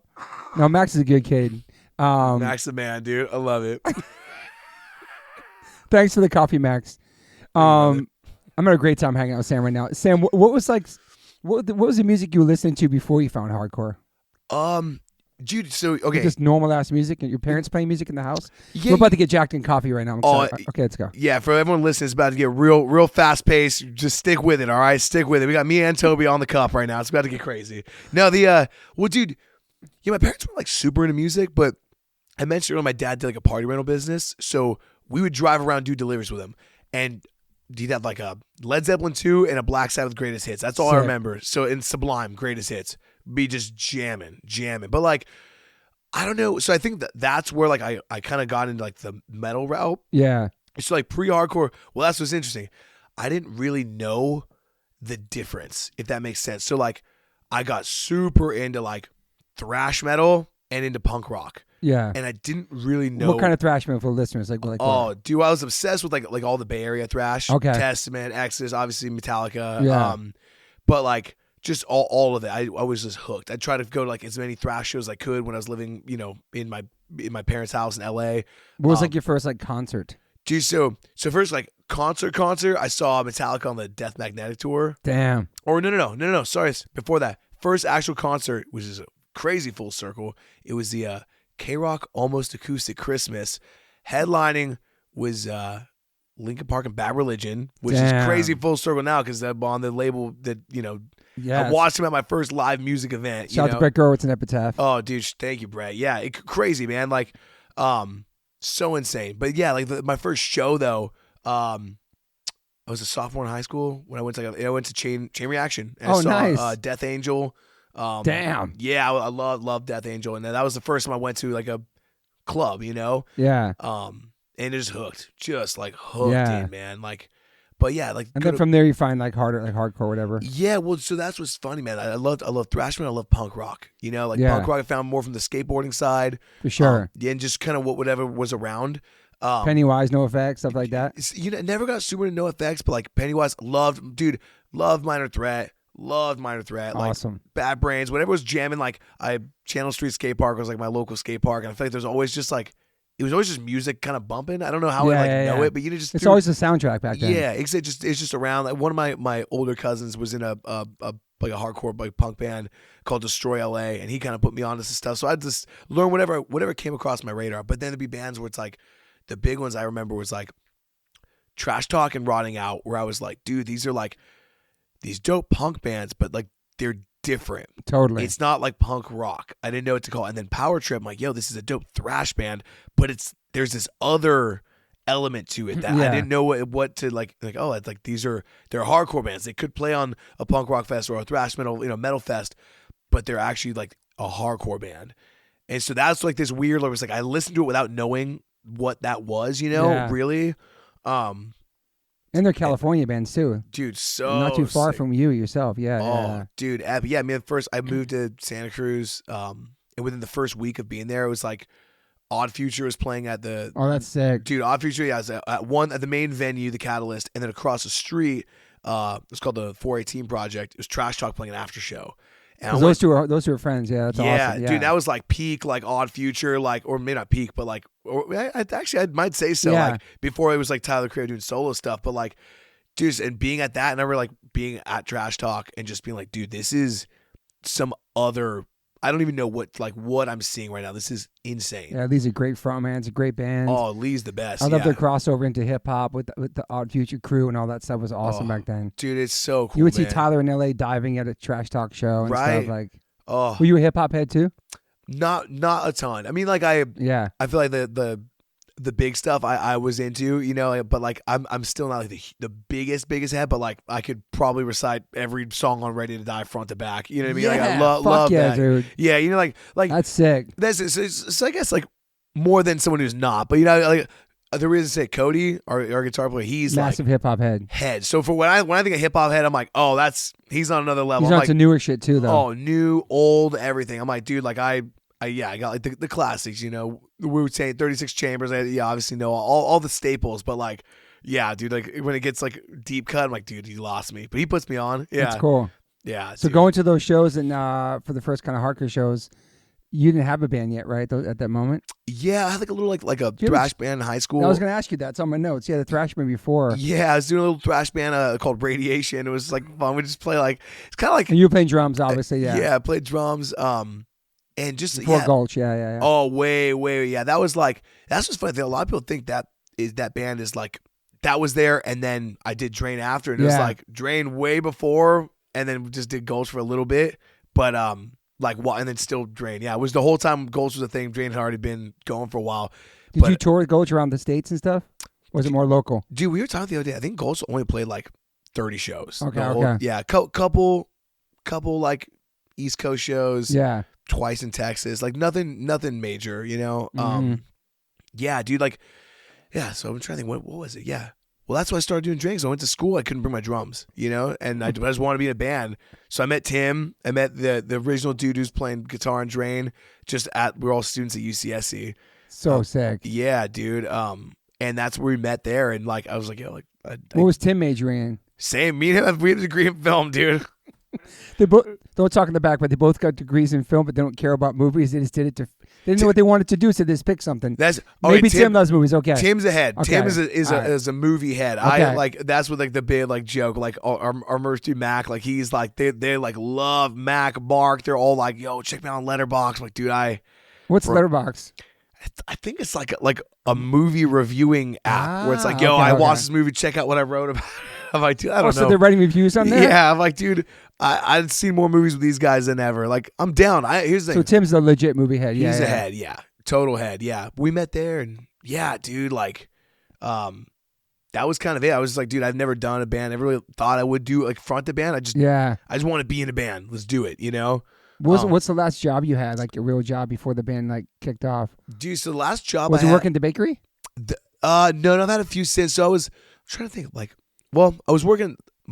It's been 2 years since I stopped working at Printhead as a screen printing shop in San Jose with the guitar player Gulch's owner. Okay, that's my brother. I love that dude, and I was there. He took. Well, that's like a homie job with your friend. Yeah. What about someone that you had a boss and it was a regular job? Oh, okay. So there's this restaurant called the Crow's Nest in Santa Cruz. That was the last thing. What were you doing there? Dude, it's so funny. So Tim's girlfriend worked there first and kind of hooked me up with a foot in the door. Okay. Bro, I got hired as a security guard. Me. At the restaurant. What am I securing, dude? I'm securing nothing, dude. It's this dope, dude. It sounds funny, and we've thrown this term like, yo, the Drain Beach Party. The Crow's Nest, where I stole that from. That's, dude, every Thursday in the summer, it's this restaurant on the beach. Beautiful. And every Thursday, they call it the Crow's Nest Beach Parties. They build a stage on the beach, live band. It's a nice, like, family restaurant, but, dude, for whatever reason, those Thursday nights, dude, it would go off. Crazy. Booze is like, so you had flowing. to do your job. I actually had to, a couple, like, little yoke some people out, yeah. Oh, dude, I was so bad. I'm so like now. I would be better at it now, especially then. Though I'd be like, I was like, sir, you need to stop. And they're like, yo, fuck you. I'm like, dude, oh man, like, yeah. They're like, yo, you need to get them out of here. Your shirt says security. I'm like, oh, dude, please, I don't know. I don't want to do this, man. But then I started bussing and like I even was bartending there. Oh shit, dude, I gotta be probably worst bartender ever employed. Cause I didn't drink at that point. I stopped drinking and like I refused. I was like, dude, this will be a slippery slope. Like, you're not gonna taste it what you made. I'm like, no, I already know if you don't drink, you're a bartender. It's interesting, right? Yeah, like if some people are great at it. I was just like, dude, I don't know what I'm going like. Because you gotta do taste tests and shit like that. Dude, they wanted me to. I was like, I won't. So I was like, dude, I remember I'd give them all the time. I'm like, yo, is this good? And like, I'm gonna get like I love working when Sam's working because I just get free drinks. Because I'm like, yo, I'm not gonna do this, man. Like, you tell me what it needs and I'll make it happen. But yeah, so for only 2 years you've been full-time music? Yeah, 2 years full-time music. Longer than that, dude. That's crazy. Right? Isn't that crazy? So after the Europe tour we did, you went back and kind of worked some jobs? Yeah. Wow, dude. Worked there for a bit. And it was like, I mean, it was definitely not like full-time. Yeah. It was like, it kind of started like, it was like, it worked up. It was like 2 days to 3 to 4, a couple 5-day weeks, but it was mostly like 4 days a week. But that's another like preconceived, what I would say, the preconception, what we were talking about earlier, but what? Misconception. Like, to me, Drain is a huge band, and you guys are absolutely on another level now. I've seen you rise from just doing the Europe show. You guys been back to Europe a bunch, killing it there now. Yeah. Obviously, now you're making money from it. But to the people that see you playing these big shows, like it's a grind. It's a lot of work. Oh yeah. To actually dude. make money from music and make a living. Obviously, you got your merch you make money from, your guarantees, but the royalties, all that stuff's different. But streaming now, all that. So yeah, I mean, dude, Tim still works. Tim still works right now. He roasts coffee at Verve.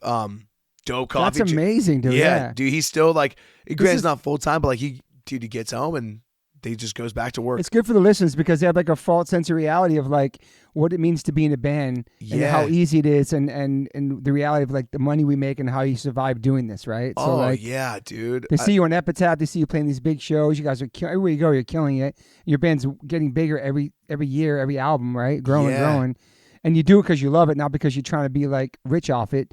And that's kind of hard in the hardcore world, obviously. Because your shit's not on the radio. No, dude. It's not on the TV, it's on YouTube. Oh, it's man. not like it was like back in the 90s, you know what I mean? Right. Yeah, dude. And that's the thing. I'm very lucky. I mean, it was that funny thing. I probably would have still worked. It was like, it's that fine line of like, when you work for your friend, you get hooked up, which is sick. But when you work for your friend, like I actually am like, dude, I'm kind of disservicing someone I care about when I'm putting him through I'm like, hey man, I'm going to be gone for another month. Yeah, totally. So I finally was like, it was so chill. I was like, yo, I think it was like 2 months before. I was like, yo, after like January 1st, I'm going to just try to see what happens if I don't. Yeah. Just because I'm putting you out and like, I think we're doing okay.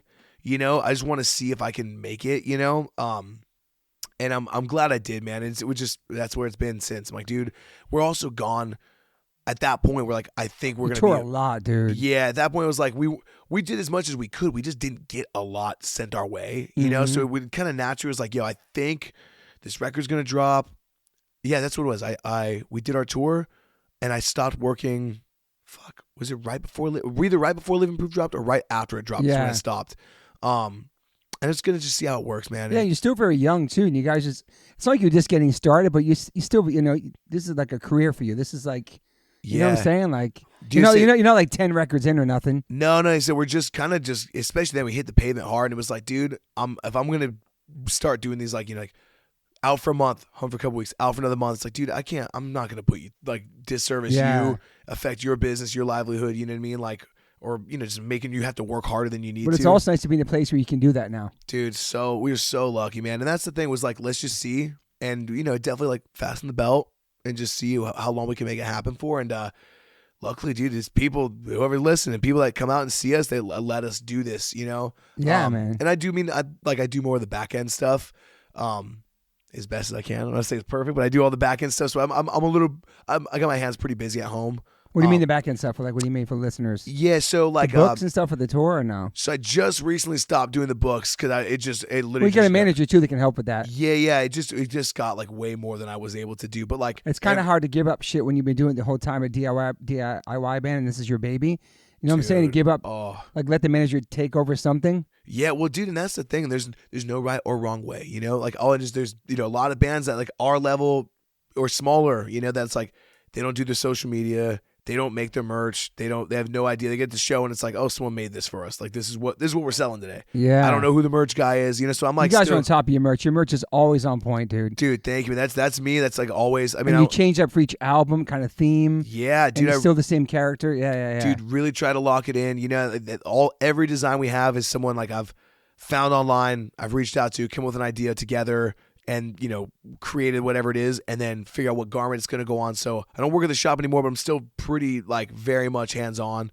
Is your mind always going? Always, dude. Always, man. And it sounds dumb, but like just, whatever. I'll be like out, see someone on the street and with them, like, that's a good idea. I should try that. I like that. Maybe see if I can find a blank of that. Wonder what brand that is, Like, damn. I'm not even like a clothing head or anything like that, but just little things. I'm like, dude, I wonder if I could do.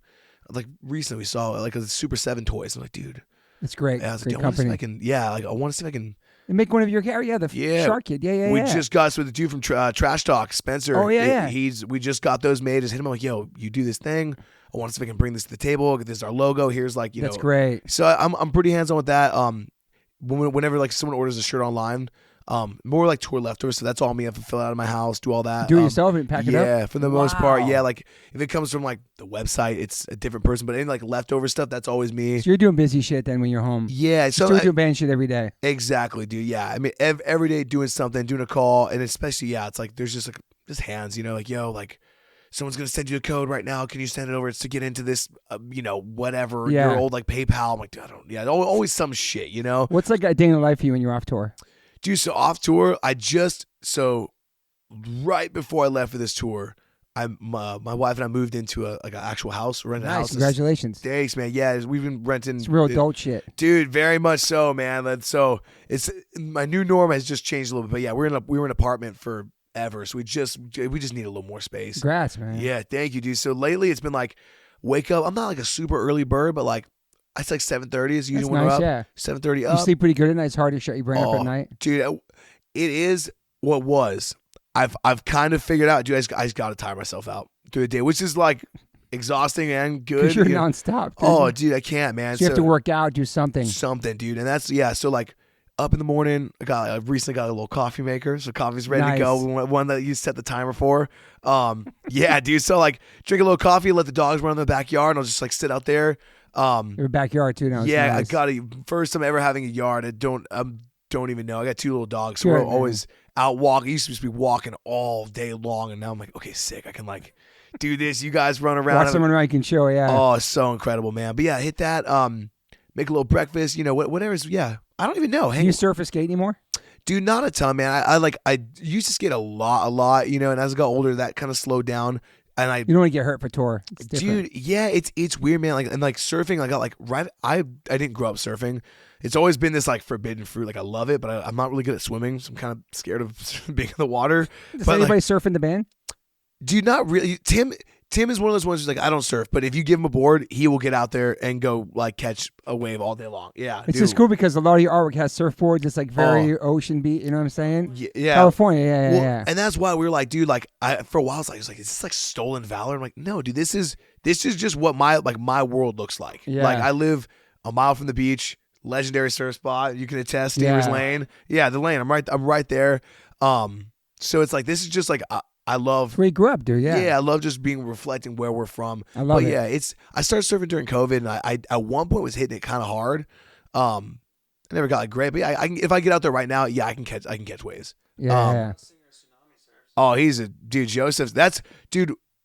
When I like I'd been surfing for a couple months, and we went out together, and he's like, he rips. Oh, he rips. So like we still like kind of, dude. I have this like such a fond memory of like him and I like not. I don't think not really knowing, and like just the breaks coming in, and we're just like, all right, let's just paddle through it. Like we didn't like think to like wait till the set stopped, and we're just getting like pulverized and like trying to get out to the end, and then we finally get there, and we're like, dude, I'm smoked. I got no juice left, dude. That's part of the workout too. Just like paddling out. It's no joke, dude. Yeah, dude. And one of my fondest ones, dude. There's a spot.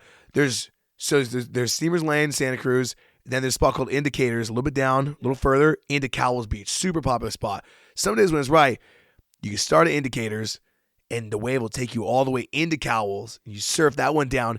There's a stairwell. Dude, me and Joseph, one of my fondest memories, this was a couple of years ago, we'd hit it all the way down, climb the stairs, walk the sidewalk, go all the way back around so we didn't have to paddle, and dude, just loose. Just the longest rides. Fucking wrecked when you're done, dude. Oh, dude, it was like sun was setting. The way, dude, incredible, man. Yeah. Damn.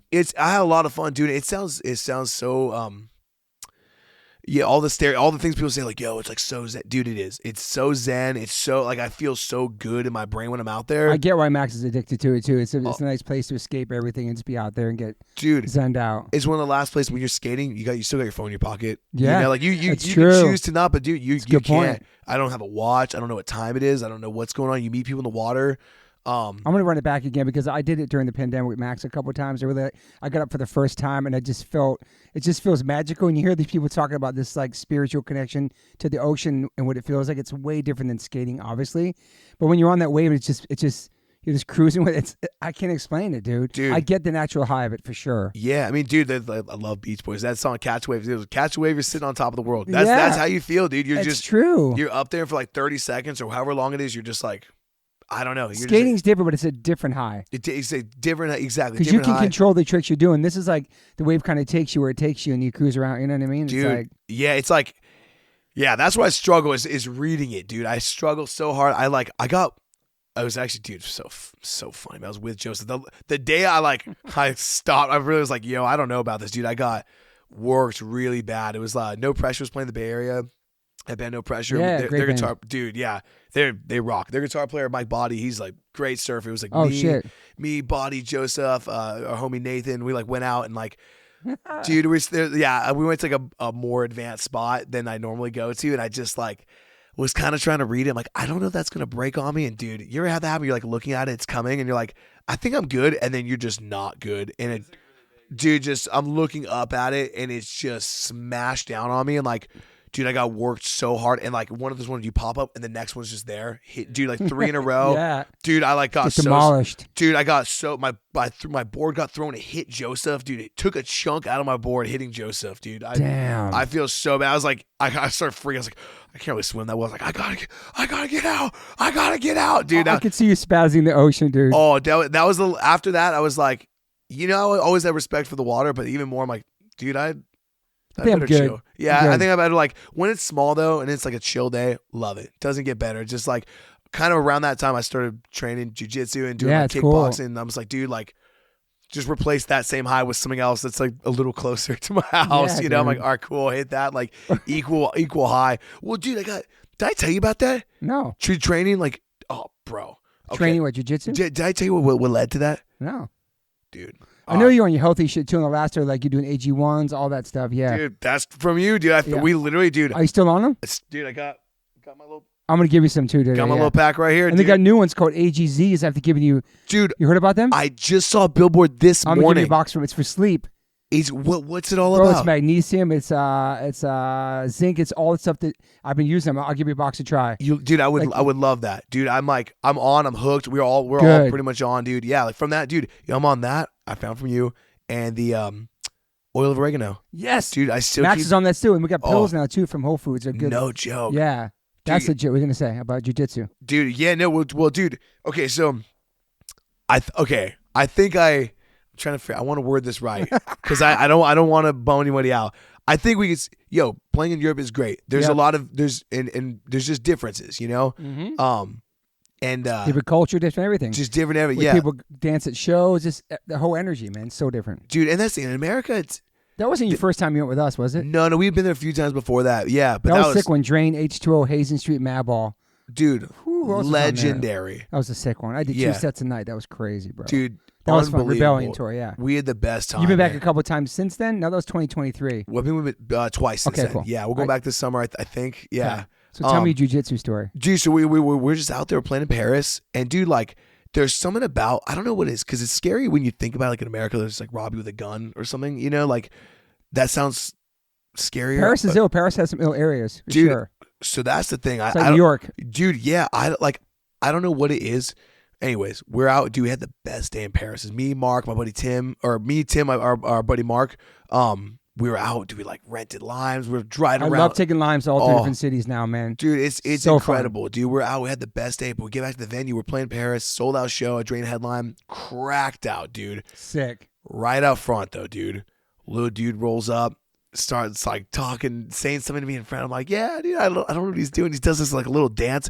Dude just grabs me in the throat, dude. Little dude just grabs me in the throat. I had my chain tucked. I used to always wear a chain. You by yourself out there? I was with 2 guys. Okay. Broad daylight, 3 PM. Dude he tries to get your chain? Dude just grabs my neck and like pulls, and he gets it off.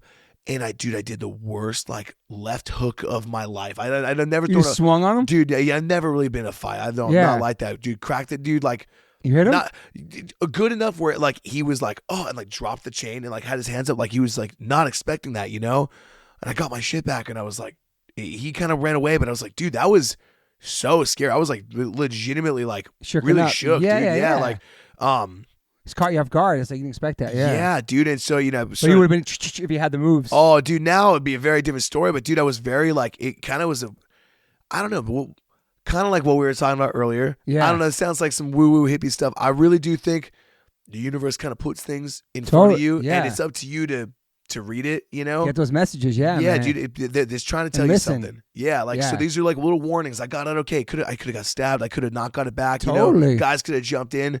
We got back from that tour. We're in Santa Cruz, and like, dude, I've lived there for 13 years. Never had a weird, all of a sudden, all these weird, like, just weird dudes, like confrontations. And with things. you? Yeah, me. I'm like, why me, dude? Why? Weird interactions and shit. Yeah, just weird. And dude, so I was like really, Fuck. I was all on one, dude. And yeah, I hit my Did buddy. somebody try to fight you on Santa Cruz? Yeah, dude. Like I was at a red light in my Vespa. Dude, like trying to grab me and my girl on the scooter. Like just ran off the street. Like crazy. I've riding Vespa for years in town. It's so cool you ride a Vespa, by the way. Oh, it's just so fun, dude. My wife wants one bad. I won't allow it because we live in Los Angeles. She's so bummed. She wants one so bad. Here, no, okay. I would never, dude. It just I loved my little quiet down the coast. You know what I mean? But yeah, I'm like, dude, why? Like, why is shit happening to you? Yeah, so I was like, yo, maybe I don't know. I'm trying to pick. I'm like, maybe this is like I got to figure out how to either be better at handling this. So I hit up my buddy Malachi. He's playing in Scal. Yeah, I mean, he's not Scal no more. That's right. He's yeah, tattoo artist now. Yeah, dude. Yeah, he's in Utah or something, right? Dude, he's tattooing. Great kid, man. Dude, shout out to Malachi. That's my brother right there, man. We just saw him the other day. But yeah, he trained. I was like, yo, dude, like you're like the, you know, you're someone that you would know. Like, yeah, he trains, right? What do I do? He's like, yo, come to my gym, man. So went and just got hooked, man. So it's like, for the most part, like let's say solid 4. Sometimes on a good week 5, I try to do like 5 days a week, 4 or 5 days. That shit's exhausting too, right? Oh, dude, jiu-jitsu, kickboxing, whatever I can, boxing. Like sometimes I'll double up, do like 2 classes back to back, and I'll just love it. Dude, love it, man, love it. So that's what it takes to make you tired. Yeah, dude, and just doing that, and it's the weirdest thing, man. It all went away. Haven't had any weird nonsense, and like I think having having that in my back pocket in a weird way has made me feel more comfortable to use my words, so I don't have to use any of these things. You know, I'm like, if I came to that, I would be more prepared, but I don't want any. I never want to do that. So now I think that's something that Max could get into that could be really outlet for him. Jiu-jitsu, like he's talking about. Dude. I'm just talking like you're not in the room, like something like that to get his energy out and learn how to fight and all that stuff. You know what I mean? Dude, it's the best, and there's nothing like that's the thing, man. It's just like I've never done anything like that. So you may not even have to use it either, but now you're prepared mentally. You know. Oh, you know, and it's like, and you know what you could do to somebody if they fucked with you. Oh, dude, now it's great, man. I mean, it's so much fun. So that's been in the last couple of years, a huge part of my day to day. You know, so I try to at least like Monday through Friday. At least it's gonna help you the mental as well. Oh, dude, it's great, man. I feel good. I get it. You know, stay sharp. Feel fit. Feel good. And like I love like I enjoy lifting weights. I don't do it a ton, but like there's something about like going and talking to people and doing it with them. Like, making friends and doing your thing. It's really nice, man. So that's cool. It's like a little community. Exactly, man. So I feel really lucky that I've found that. You know, I wish I started a decade sooner, but I'm glad I'm here now. It's been like 2 years I've been doing that. Man. Love it, man. Did you ever do therapy before? You know, I actually did a little bit. And I enjoyed it. But I will say, and this is just a me and me only. Your experience. Yeah, just my experience only. I had a therapist for almost 2 years, right before COVID. Yeah. And it was great. I didn't really know. I don't know. All I know is I've got more out of this, you know, than I did out of that, you know. Also, like writing lyrics and doing what you do is very therapeutic, I'm sure. Oh, dude, huge, man. I mean, you know, when kids sing back what you wrote, that's heartfelt. Yeah, there's nothing like it, dude. Yeah, well, and that's the thing. When people ask, like, "Yo, you ever like gonna play drums in another band?" I'm like, dude, like, I love the instrument. I love drums, but dude, there's nothing that will ever replace like the high I get. So like, I'd rather just put my time into that. I just have so much more fun doing it, you know. Yeah. But you can't crush drums if you want. If I can, if I got to get out there, it's fun, and you know. Because you played drums in the video for a second too, dude. That was cool, dude. That was man. So there was. Dude, the part in the video, yeah. So, dude, behind the scenes on that. All right, we're playing the spot called the Warehouse in Richmond. Yeah. Dude, that's where you shot the video for that song. So that little clip was from that show. I think, dude, Million Degrees, hot as shit, like borderline. Pass out. Like not safe. Yeah. So, dude, James, he was like halfway through. I saw it, like he was like having like a heat, like a. Oh, it happened to my drummer in Japan once. Brutal. Oh, dude, like he kind of stopped and like was like, yo, like not making sense, and like, dude, are you get like mid song, just like it just hit and stopped, and like he's like, I gotta go, and so we were like, almost at the end of the set, and I'm like, you know what, like, yo, Cody, like, you take the mic. We'll put Greg on guitar. We threw our merch guy on bass. I hopped on the drums. We played the last 2 songs, just switched it out like that. That's cool. And dude, it was It was so fun, but it was just like, dude, what is going on, man? This is crazy. So insane, man. That was cool seeing you play drums in the video, though. Yeah, dude, it's fun. Dude, like, dude, based on this record, dude, I love just like, I feel like I know I don't really want to play drums in a band right now, but like playing bass with Drain, it's like giving me something new to like get better at. But you write songs on bass too? Yeah, just some of these songs I helped write, you know, and like cool. I'd bring like a piece to the table and then we like build off it. But like, yeah, dude, like I don't just something like that mental stimulation, man. Just doing something man. Like trying to get better and like, dude, where do I put my hand? Like I have so much room to grow with every, you know, with drums, especially every instrument. But I was like, dude, like I get to do this with people, and that's way more fun to me. Like I get to play right now, play bass with my friends, and do it. It's so insane. It's awesome, man. Yeah, dude, it's awesome. What's like one of your latest obsessions? That's a good question, dude. You're not really like a TV guy. You don't really binge watch shows and stuff, right? Not really. You seem like somebody that can't sit still and maybe watch TV. Dude, I can't, man. Yo, but I will say this, dude. The second it gets like a little like rainy. Oh, dude, as soon as just want to hibernate and shit, dude. It's like I don't know why, because I should just, if I want to chill, I should just chill.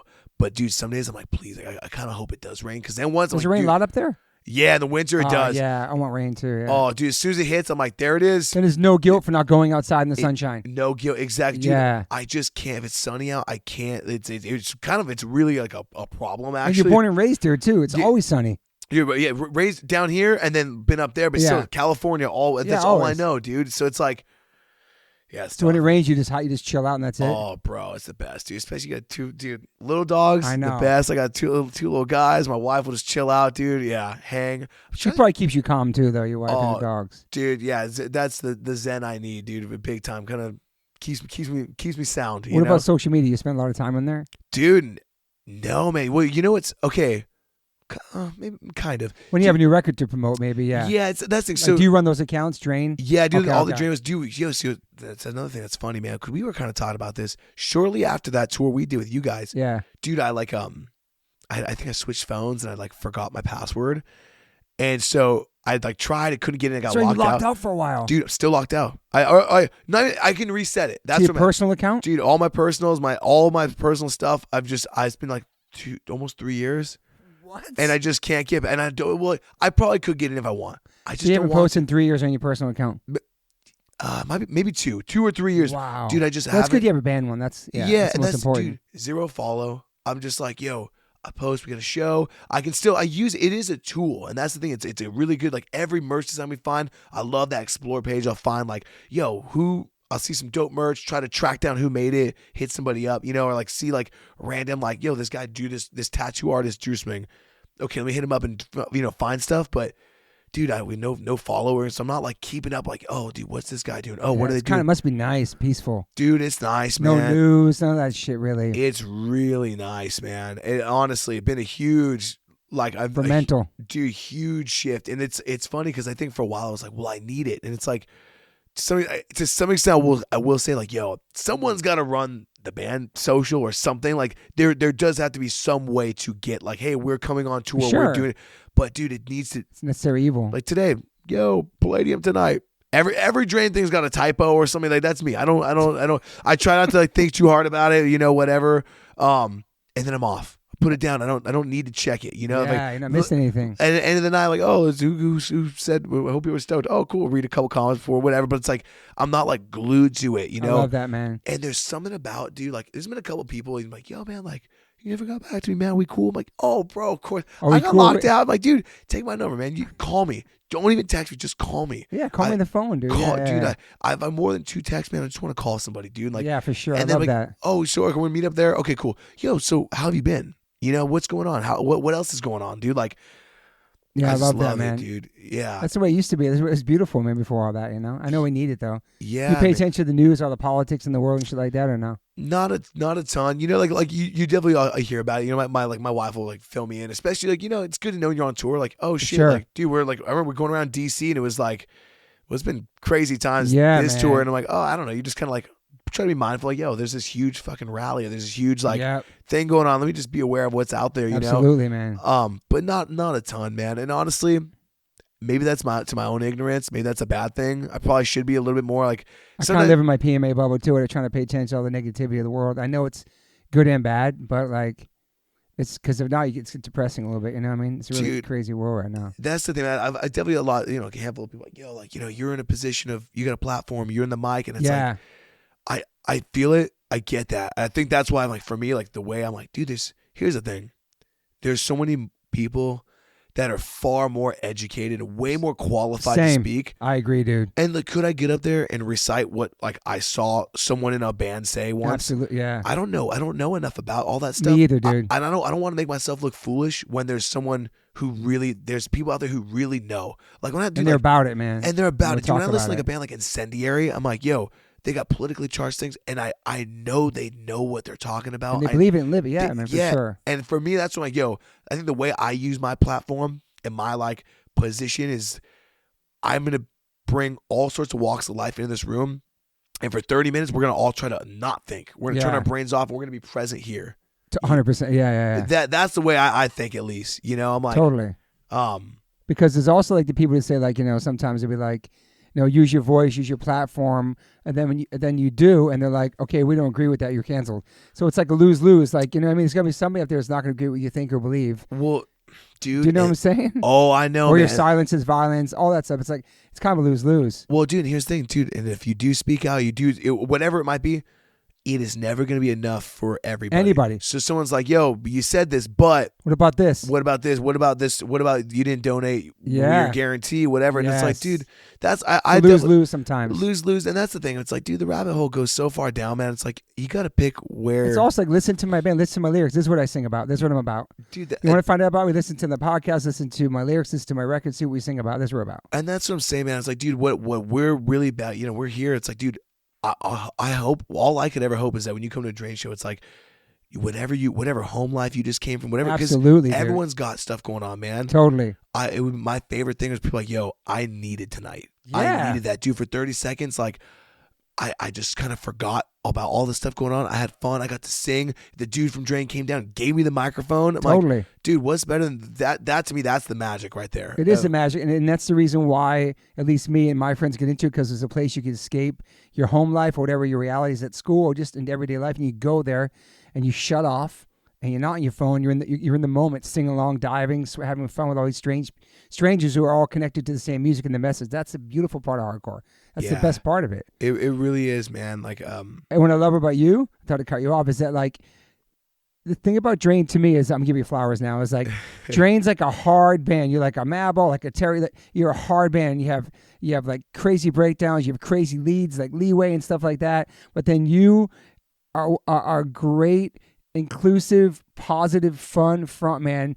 You could mosh and actually wreck shop during a Drain song, like a beatdown. It's like there's hard parts, but also you see on stage there's people diving with floaties on, there's fucking sharks, people dressed as shark suits. It's a party, but it's also hard. You can mosh to it and go crazy to it, but it's not like the kind of mosh where it's like you want to fuck somebody up or fucking, you know what I'm saying? Dude. Like some Madball songs make me want to fucking go out and just kill somebody. Whatever, Madball, you know what I'm saying? Yeah. You guys are hard, but like you're saying great things on stage. You're a great front man, and you're everybody's welcome, and it's very inclusive, and it's a positive, fun party you can mosh to, dude, and you can two-step to. Yeah, and that's the thing. That's my favorite. Like, I'm like, there really is something for everybody here. Totally. If you just want to dance and pit, we got that for you. You want to be in the front, you want to sing along, we got that. You want to dive, it's everything, all of it. You could do it all. And like, dude, you want to come in a Madball tee and a Stigmata tee, dope. You want to come dressed in a fucking shark costume, dope. I love that. We're all, and that's the thing. It's your first show. I'm gonna give you the same treatment as like the local OG kid that plays in the cool band. Yes, that dude. Like, you're here, and that's 80% of the battle, dude. You're not watching the video on YouTube. You're here in person. Totally. And like that's where this happens. This is what it's all about, man. Making memories in every city for these kids. Yeah, dude. I mean, yeah, like, and that's, not because I don't like to, I lose my voice a lot. And once, dude, if I start talking to people, I won't stop. So I kind of had to, like, especially on a longer tour, I got to kind of be like, yo, if I go out, I'm going to be out there for an hour and a half. I'm not coming back. But dude, when I do get to meet kids and talk to kids, like, the other day, this little dude named Liam, the homie we met a couple, Warped Tour, kid lives in Canada. took the bus down, crossed the border into Buffalo to 18 by himself. I don't even know how I'm getting home. Guy's a little shark costume on. Came, knows every word. Fucking love that, dude. Dude, watching all the bands. That's what it's about, man. Yeah, and dude, when I see kids like that, you remember that. I'm like, dude. And you talk to him, right? Oh, I'm like, yo. They made his whole fucking life probably, man. Oh, dude, anytime, like, yo, whenever you want to come, man. Got you. If you can get here, I'll get you in. Don't Over worry the about border, I got you. Yeah, dude, you want to be here. If you can get here, don't worry about buying a ticket. I got you. You want a shirt? I got you, man. You're here. The kids that just want to have fun and they're there for the reasons that I And that's identify. the real shit, though. You can go talk to the singer that you travel to go see his band play, and that's the big difference between hardcore and like a lot of the bigger whatever. Stadium bands. It's always been the connection, right? That connection. Yeah. You're rocking on stage and you're selling merch after they're buying a T-shirt from you. Dude, yeah, that's the realest shit, dude. Dude, I know I'll pop out at the table once in a while now, just for that reason. Just like, dude, I'm you gotta rest too. But yeah, try to. That's been the big thing. Try to be good to everybody, but numero uno first. I gotta be good to myself at first, man. It's like, yo, it does no good if that kid I went out and we hung out for a bit. That does no good for the next day if I'm just like I lost my voice, dude. And that's the thing for the listeners. Like I feel like that's you. Like when we talk about you doing warm ups now, but you don't really lose your voice from the playing the shows, consecutive shows, because your body gets warmed up. You're used to singing. It's the talking after you play and not like kind of warming down right to the merch booth, talking for hours to everybody, which is great to meet everybody. That's when your voice gets fucked, dude. And then shitty sleep too. Oh man, well that's the thing, man. It's like, dude, But now you're doing warm-ups now. They used to talking about it. Dude, I just did my first singing lesson. Yeah, shout the homie out from Boston. Yeah, dude, David Benitez, man. Just put me on, and I'm one lesson in, and already like world of difference. I'm just trying to, not because I'm trying to be this world-class singer. I want to just do me better. You want to be the best you can every night. Yeah, I want to be able to do where I'm at and not be like, I want to sound the same on night 1 as on night 36 like tonight. 100%. It's your tool. It's your everything now, your voice. Yeah. Yeah, dude, it's a trip, man. I mean, treating it like a tool and a muscle, like we were talking about earlier, and stretches and all that stuff. Dude. People don't understand, like, there's also this whole myth of like honey, tea, all that shit doesn't matter. It's like not talking is the key. Resting and not talking after the show. Dude, it really is. It is like these things might like put a Band-Aid on, but that is the only way. And I know myself. I think that's why I'm like, dude, I'm not going to go out. I'm not going to be out and just like, sup. Yeah, it's like, just not me. I'd rather just not go like walk around like, yo, you guys getting dinner? You can go sit at a restaurant, hang. I want to talk and brawl with everybody. Totally. I'm just going to chill here. And talking loud over music wherever you're at. Dude, exactly, man. Yeah, it's going to affect the next show for the kids who want to see you as well. And that's why it's like, you're exactly right. I want to give everybody a good show. And some days that's the other thing, man. I think people maybe think we're bigger than we might be, and it's like, we're not. Or that we're machines. Yeah, we're machines. Like, I'm on, dude, I promise you. I'm 3 hours of sleep. 3 hours of sleep, dude, banging around like. With a helmet on, I'm like, fuck, dude, they got a pic of me the other night. It's so insane, dude. Yeah, I got like my arms out of the bag. Yeah, it's like, dude, and then you have those 23 hours to sleep, eat, stay hydrated, get some exercise in, talk to your loved ones, prepare for the show. That's all day leading up to this fucking 30 minutes to an hour set. Exactly, dude. And you give it what you got. And that's the way I've been looking at it, I've been trying to like rationalize to myself, like, I'm just gonna give it 100%. Whatever that means. If tonight's 100 means I can only do this, and tomorrow means, or last night's 100, I had a little more juice in the tank. Whatever I got, that's what I'm gonna give. And it's I used to like kind of beat myself up. I'm like, dude, like last night just felt so much better. It's like, dude, that was last night, and that's not tonight. You got. Are you a harsh critic of yourself? No, I think just the right amount. I really do. I've gotten better. Like at some points, I used to kind of beat myself up about things, and now I'm just like, yo, that's just what I could do. That was the best I could. And as long as I know if I'm being honest with myself, like, dude, I gave it what I got. I feel good about it, And people love the show. Nobody even hears what you hear. And that's the thing, dude. Everything that I can be, dude, like my biggest thing, if I stutter when I'm talking, if I like kind of like mush words, like, cause I don't really plan out. Like some things I'm like, yo, at this point, we shout definitely both talk fast, me and you. That's our similarities for sure. I love it, bro. I'm sure the same way. You're playing the set, like, yo, between these songs, I'll shout out, a band before us, or I'll shout out whatever. It's like that I have, but dude, it's not. I don't know. Some nights I'm like, it's not on a script. It's not the exact same thing every night. You don't want that to be like that. No, it's like, I know, like, yo, we always like do a circle pit because this song has a fast part, but like how I do it is a little different every night, and sometimes I'll change it up. Yeah, dude. Like if If I hiccup my words, I'll be like, God, that was sound. But nobody hears that. No one notices. Or dude. even like somebody fucking up a part. Nobody hears that, dude. Dude, Plus, no. you're a hardcore band. Nobody gives a shit. They're not really. Dude. You know what I'm saying? It's like you're like a big musical tool or something. I don't want these bands that are like, you know what I mean? Everybody's like watching and know the songs. But that's what makes it special because we're not perfect and we're this hardcore punk kids playing music. It's more about the message and how you're delivering it than it is to be technically fucking the best. We're not the best singers. Dude, you just started singing. I just started. Here's the thing. I'm gonna say something right now. And I'm not talking shit. You know, I'm just gonna be so real here, dude. Like, my bad. No, it's all good. Sorry, I thought my phone was going off. The more, and dude, I would love to pick your brain on this because I know you've seen way more than we have. But like, the more that we've grown in the music world, I hate to say music industry, whatever it is, the more I've seen, I think the more I realize it's not about music, and it really makes me so sad. Absolutely, man. And dude, we like, and especially now with bands where it's like we just did that When We Were Young Fest. Yeah, that I had an incredible time playing, like truly incredible. And I think we had if I could say just from what people say, like, yo, it was a standout set, like awesome. But just seeing where it's like, yo, everything's about what you're wearing. Everything's about how many followers you got. There's a blue check next to your name. What happened to the passion, man? Dude, that's what I say, dude. I know you've been speaking to this, dude. I mean, and then when it comes to the playing front, it's like, dude, it's all about like, yo, because it's not an image, it's an attitude. It's how we live our lives. It's a spirit of youth we carry inside of us. It's not one style, man. That's what I've been saying my whole life. Hardcore is not one style or sound. It's like you're a hardcore kid, and your morals and your ethics, everything you got from this movement and this scene, you bring that. That's part of your everyday life. Yeah, every day. And you don't give a fuck about any of that shit. You wear the same shit every night on stage. You don't give a fuck, dude. Straight up. Well, dude, we were literally. That's funny you say at this fest. We're not like putting outfit on and shit. No, we're like, yo, there's more like wardrobe racks and more like auto tune machine, vocalized machine equipment than instruments up here.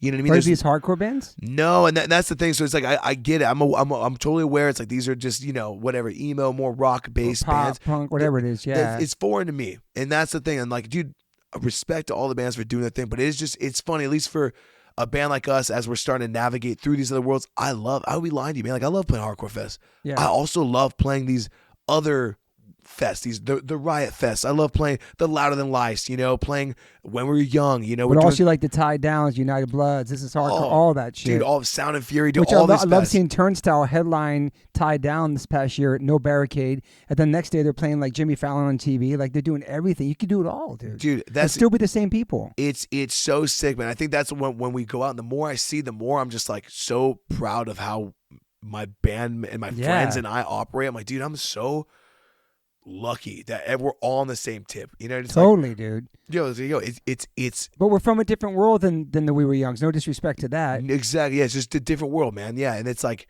it's so cool. Because when we were young, the reason why we got into this is because it was about individuality, being yourself, and escaping all that, and being with all the other weirdos and misfits. And you don't have to dress a certain way. There's no rules. What's punk? What isn't? You were just you, and you went to the show, and you were accepted by this.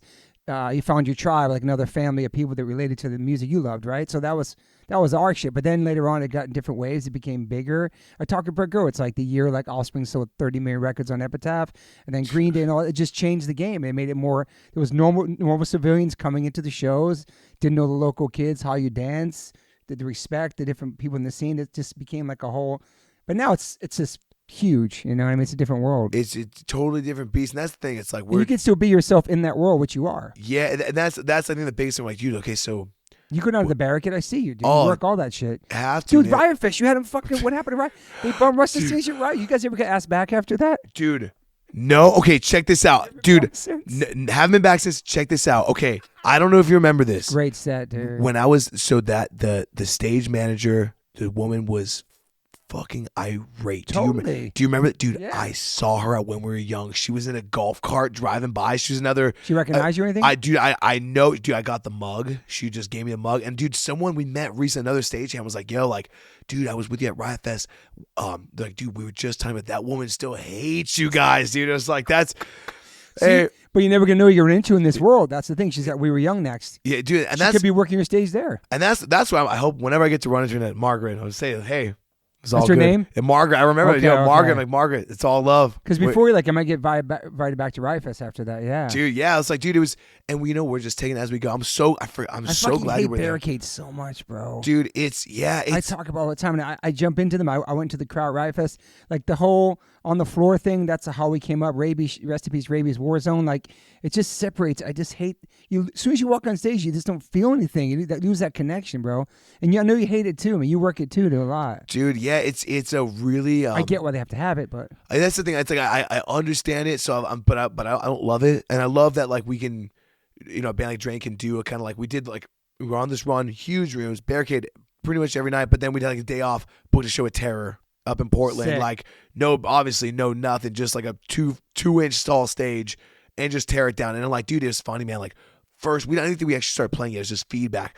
Little dude came, did a leapfrog off me, and I'm like, nice. Sick. All right, we're back. We're good. yeah, I missed that. Oh, Yeah, I love it, dude. I love it, man. I do like the challenge of a barricade and try to work it and get out there and get in the crowd. I love it too. Oh, dude, You when gotta figure it out, man. That's the thing, man. There's plenty of times, I'll see like some kids before, I'm like, dude, this sucks, American. I'm like, yo, I feel you, but I promise you this, it's not gonna be mellow. It's not gonna be quiet. You learn how to work it, and I know you've done the same thing. Sure. It's like I get down there, I go back up. It's like I realized recently where I was like, because I used to stay down the whole time. But you too. But then the people in the back can't see you, and they're just watching the band on stage, dude. And sometimes there's delay too, depending how far out you're at. 1,000%. So I've been like, all right, now I'm gonna go just up and down, dude. And it's dude, when we're young, it's like a 10-foot tall stage. I'm like, do you have a wireless or a cord? I got cord, dude. I got, dude. I'm climbing scaffoldings. I'm grabbing off subs, yanking on a pyro thing. I'm like, do you want to blow up right now? But that's what we do, man. It's just what we do. Yeah, we just got to deal with it. As long as we can, man. That's as long as my knees will let me drop down that drop, I'll do it. You know what I mean? But we have to. We always have the Hokas on. I'm surprised you get a Hoka or Lululemon endorsement yet, dude. If you're tapped in, let's do it, man. No, I will say we got hooked up with a pair of Hokas through this dude named Ricky hooked us up, and then his name is Sam at Lululemon, who just noticed I was wearing them in every video. He laced us up. And good. I'm hoping, dude. I got my man Michael listening from Toronto. He runs the whole entire Lululemon there too. I can connect you with him. Michael, let's go, man. No, dude, you rep it hard, man. Dude, here's the thing. I'm gonna be so again. I was saying this the other day, man. Everything cool. Most cool things in my life, I feel like it's fine for my wife. I feel like it's like my wife. Lululemon Hoka? Oh, dude, she was like, yeah, like you kind of like, you like running. You should get like actual running shoes. I don't run as much. At one point, I ran a lot more. She got me some Hokas, and I was like, sick. This is the only pair of shoe I need for the rest of my life. You always rock the white on whites too. Why? I was like, that's your signature shit now, dude. Yeah, I don't know what it is. Just like they kind of go. And you were leaving off tour? Yeah. Oh yeah, all day, dude.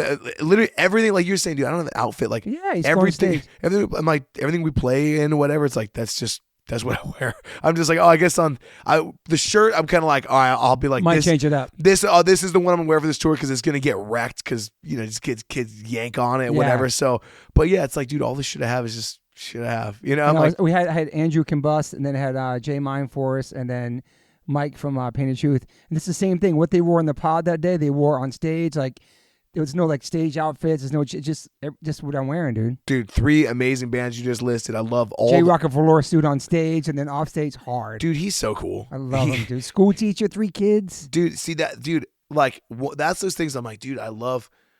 That is what gets me stoked as a person. Just dudes. Obviously, I just can't drive that enough. Love hardcore, but yes. I think when I get so stoked, I'm like, dude, there's so much. You're such a multi-layered person. You have that. All sorts of things that interest you, that you excel at, that like make you. He rhymes too, everything. Oh, dude, he's the yacht clubbers. I think that's his hip hop thing they got. Dude, yeah, he's like a teacher. Yeah, I think I met his daughter one time. Like, dude, your daughter's like almost my age. I met his wife. She came here, super awesome. Dude, yeah, that alone, like, dude. Love it. He's like, yo, this song's for my wife, dude. I'm like, maybe it's just because I'm a married dude. I'm like, yo, that's awesome, dude. I love that. I love because there's so many things, stereotypes of musicians, mostly like the older cats, the rock stars, like doing drugs, going to rehab, cheating on the wives. And we're from this community where it's like we respect family, relationships, dedication, loyalty. I've been married almost 30 years. Do you know what I'm saying? Raised a family in this whole, met my wife through hardcore.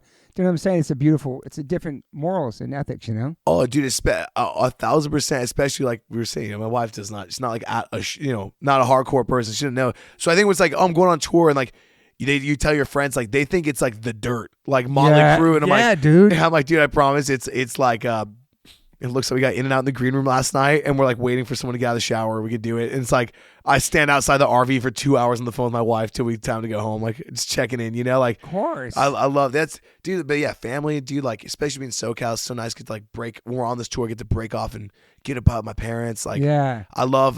That's like the big joke in our van. They're like, hey Sam, we leave in like 5 hours. Is that enough time for you to make a few phone calls? Because every night, end of the night, I'm like, yeah, I gotta call home. Just go down the list. Check in, dude. Call my parents, call my brother, call my wife. I love that, dude. Just make sure everyone's good. That's like, what do you talk about? I'm like, dude, I just like to know. Yeah, what did you do today? I just like to know. Yeah. Like it just makes me. That's the yin my yang, man. It makes me feel whole. That's another thing about punk rock I couldn't connect to, where it was like, fuck your parents. I was like, My mom is raising 3 boys by herself. We have no dad. He passed away. Why would I say fuck my mom? Like I couldn't relate to that kind of like that angst and angry shit. That's when I found hardcore, which is like, let's fix things. Let's work on things. Let's make us better people. Positive mental attitude. Let's become vegetarians. Let's make the world a better place. That's more related to hardcore more. Yeah, dude. It's about fixing things, and I love my family. You know what I'm saying? 1,000%, man. And that's the thing. I love that. Especially this is like we've done a lot of like long tours, like 4 weeks, 5 weeks. Yeah. This is like which is still long, but this is like 6 weeks straight. Usually it's like.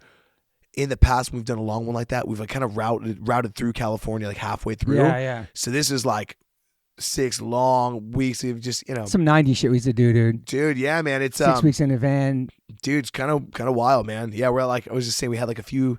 The beginning of this tour, the way they routed it was like it was 3 days on, day off, 3 shows, day off. And we had a couple holes towards the end here with like when we were young, we weren't on, and so we like filled a couple spots off, and then before we realized, like, oh shit. We actually filled all these days off. So we've been at like 14 shows straight, no days off. But do it while you're young, while you can do it, man. Dude, that's the thing, Before man. you have kids, all that stuff, man. Well, dude, while we got it, and we have 14 shows with people who want to see us play. Yeah. Let's go. Let's make it 15. This is the moment, man. Living this is happening for you. You know what I mean? Like straight up. Nothing lasts forever. Do you have a plan B? Dude, you have that college degree. I've thought about that. I'm like, as long as I never had one, man. It's fucking crazy, dude. Yeah, nothing real. All I'll say is I feel really lucky with just being that I do most of the stuff. Like for sure, I do a good amount on the back end. I have some knowledge and some connections we made. I'm like, dude, if let's say this thing ended today, I think I'd have some people I could maybe just reach out to for some, maybe it's like working under somebody or some direction, just through the somewhere in the music world. Music world, if I want to stay, I think I would enjoy that a lot. And I honestly, it's so cool, man. You know what I'm talking about, dude. Like, there's such a difference when there's like a dude in the music world that was someone who was in the van versus Vitalo. Dude, you got to Vitalo. Exactly. Who's just on the pod. Perfect example, dude. Oh, dude. Yeah. Backtrack singer for the listeners. I mean, it's just Knock Loose, Terra, Turnstile.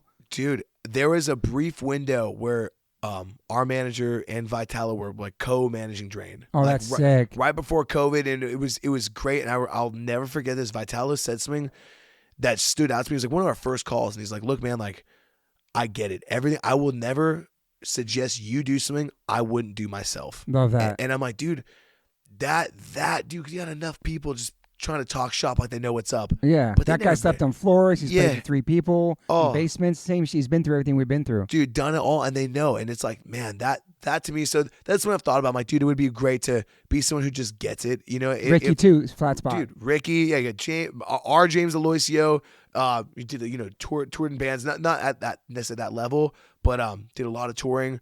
You got the Rickies, the Vitalos, you got the Veldys. Sam, and these are dudes who aren't quote unquote suits and industry dudes. These dudes who played music and they come from the hardcore scene. They still go to shows and support other bands. Yeah, they're still part of the community. Dude, I think I love it, dude. Are you Jake Z? Or who's that? Who books you guys? Brad Wiseman. Brad Wiseman. Yeah, so dude, like I'm trying to remember. Yeah, like even if it's he's been in bands too. Yeah, he's from the world. Yeah, dude, like our booking agent's like, yo, I basically booked every show on Long Island for like a decade. I'm like, even if you're not in the van, like you know. Yeah, our dude's like no pressure story so far. Yeah, agent. Yeah, dude, Brad's awesome. Yeah, dude, it's a trip, man. So that's what I've thought about, but like he's still very young though, dude. That's the thing, until it gets there. Well, dude, yeah, it's crazy, man. I mentioned earlier, so it was like I'm 2 feet in, dude. I had like. So my whole family was in the waterfront. I remember my dad like crying, dude. He's like, yo, I put your name in this raffle, in this lottery for the next batch of people to get drawn to work on the waterfront. Dude, when I was in high school, I was like 17,000 on the wait list. My number got pulled like a year ago. What? And it was like, hey, and dude, he was calling me, bawling. He's like, please, I'll book your flight down here. Like, please. It finally just got come. pulled that many years later? Yeah, years later, almost a decade later. Wow. And it was the same day as a show. And I was like, I'm putting all my feet in. I'm going all chips in. If I missed the first meeting, I lost my chance to be How able to long walk. do you have to go when it gets called to go in, and how long expires? I think it was I would have to work once every 6 months to keep it active. We're talking to Mike about it. It was a job working on the waterfront like his family did. Yeah, I got a bunch. It was 17,000 in line. It finally hit him like years later. Dude, almost a decade later, and it was like miss a show, and I was like, you know what? No, this is what I do. But your dad knows and accepts the fact that you are a musician. You are enjoying. This is what you're doing. Oh, totally. And he was like, hey, like, you know what? I get it. I mean, he's in your video now, so it's no turning back. He's in. Yeah, he knows. But yeah, it's crazy, kind of full circle. So it's like, yo, there is no plan B, only A right now. Just focusing on all the plan A, and whenever we have to get to. No, you're enjoying it. You're killing it, dude. It's a beautiful time for you guys, man. Dude, it's exciting to see that. You know what I mean? Dude, I'm definitely stoked. a big fan. I love your band. I love everybody in the band. There's people, and you as a front man, and like your energy, man. It's contagious. Dude, you're the man, you got the Toby. PMA, dude. Dude, I learned from the best, man. Thank you, dude. You're an optimist for sure, right? Yeah, I think like a. You killed my moment. What are you gonna say, Max? Go. I was just saying, talking to Mike. Years ago when we did that tour. I'm just kidding. I'm just kidding. Joe 3 years ago when we did that tour with Madball, Hazen Street, H2O, Drain. Sorry, Toby's ruining this part right here, ruining the vibe. Dude, 3 years ago when we did that tour for that. In my opinion, one of my favorite tours of all time that I've ever been on and played with you guys, or played ever. Which I hope one day we can do again. Let's go. I had no idea. Like, actually, who Train was. I had no fucking clue. My dad's just like, you're going to love this band. You're going to love this band. You came on for the podcast. And I remember I woke up and I walked outside of my underwear just like I did today. Yep. And I was like, what up, man? Nice to meet you. And you're like, I'm so fucking stoked to do this shit. I was like, dude, this dude seems awesome. And I swear to God, I didn't know anything. I didn't listen to anything until the first day of tour. I saw you guys play. I was like, what the fuck? And all these crazy German people were going the fuck off. And it was like smaller clubs for you guys. Now you guys sell all that shit out. And I remember you were like, I remember you wedgied some dude. Dude, we had some exciting times. In a relatively short tour, we had a lot of like lifelong memories. Dude, how about when Tim Drain, how were those chicken nuggets, dude? I was when he broke Wiegand. He broke Wiegand, and I knew them shits were not fucking vegetarian. Yo, you called it, dude. Tim, riding Tom, those Dom. limes. Dude, riding the lime. Dude, Tim, Tom, Dom, like, yo, these are bomb. And you're like, I don't know about this, man. And you're like, are you still like, yes, Wiegand. Dude, they were not vegan. Yeah, dude, Tim's like, these are so delicious. I was like, yeah, those aren't vegan, dude. Those aren't vegan chicken nuggets. But anyway, I didn't know who the fuck you guys were, and now I can positively say I love every single one of your fucking albums. Dude. Front to back, it's just bangers. Your attitude, everything about it. You're a fucking phenomenal front man. The music's hard as fuck, dude. Like everything about it, dude. I cannot wait to see you guys. And mark my words, I'm jumping over the barricade tonight, dude. I'm not gonna lie, you got a crazy dive, dude. And thank you for everything you just said. Is incredible, man. No, yeah. If you're at the Palladium tonight, watch out when you see the little stud dive in the barricade. Make way, man, but catch him as well. Yeah, make way, but don't drop. Yeah, me, but don't bro. drop the homie. I need to play some drums soon. All right, love you. Love you, brother. Dude, we got the rotating chair, dude. I mean, yeah, you guys are doing everything right, and I just see you guys and just being yourselves and doing everything by your own rules, and all the tours you're doing, the music you're putting out. You know, it's beautiful, man. And I think I'm excited to see what happens next when this new record comes out. Dude, a couple weeks. I'm going to bump this podcast up, and I'm going to drop this for listeners the week his record comes out. So it'll be out that week. So basically a couple of days from now, you can get the new record, which will be Friday, November 7th. Yeah, November 7th. Yeah, I'm bumping some fools out the way. I know this is like a cringe word, but the gatekeeping, what's your thoughts on that? I know it's a word people like to talk about, but. Yeah, okay. It's funny, man. I see. I don't know. Okay. I've been talking a lot with a lot of the younger bands too, because it's kind of a word that I never really heard that word till like I don't know how many years ago. I heard it in different genres in hip hop, a bunch of different things, but then the hardcore thing also, like, because there's a part of me as an elder hardcore person that, like, yeah, you know, we love hardcore. We love our community. It's changed our lives. It's such a special thing for us. But everybody's been called a poser and gone to their first show and wore their first T-shirt they couldn't name a song from, and they have to learn somehow to be involved in this world, right? So it's like, who am I to make up the rules and say what hardcore is and hardcore isn't? Because I think, Hatebreed's a hardcore band because Jamie Joss is a hardcore kid. He used to book shows at a skate park. I think Knock Loose is a hardcore band. I think, you know what I'm saying? Like, yeah. And that's me as a 55-year-old person. To some people, I think Turnstile's a hardcore band, hardcore kids. But then some people say it isn't. But who am I even to say what is and what isn't? I think that's exactly where I'm at with it, where I'm like, I don't even know. I feel like okay, here's my thoughts on all this. I think a couple years ago, very different. Yeah. I definitely, and I'm not even gonna lie, right after COVID, like I had like a little bit of a dickhead attitude. I just didn't really know, man. It was just a lot of change that I didn't really understand. A lot of change fast. Yeah, like we just, because dude, for 2 years during lockdown or whatever it was, like people watching videos of like, shows, when shows come back. Well, shows came back. It was going viral, a lot of things, yeah, dude. yeah. And we were one of those bands, and I think at the time, I didn't realize how lucky we were that like we were a band that people were like, we can't wait to see this band when shows come back, and our record didn't get lost in the mix of records that dropped during COVID. It stood out. Yeah. So full transparency, full shows came back, and it was like, dude, the last time I played a show, there's like 40 kids here, and now there's like 200 kids here, and people were like, hey, Sammy, and I'm like, how do you know my name? I don't really know. I don't know you, and it made me feel weird. And I was not. I had a small window. I was kind of like, yo, fuck these kids. So people from people from the internet were coming to see you? Yeah, that would come and say, yo, I've never been to a show. And I think, okay, so here's I think this is the best way. But back in the day, we didn't have the internet, no YouTube, so yeah, it's just a different time, and that's how it works. I don't know. Yeah, just different time. But now, okay, so here's what I will say. I got wise to the game of understanding, like, dude, these kids are the ones coming out, buying a ticket at the door. Facts. They're buying a shirt. And I'm guilty of it too.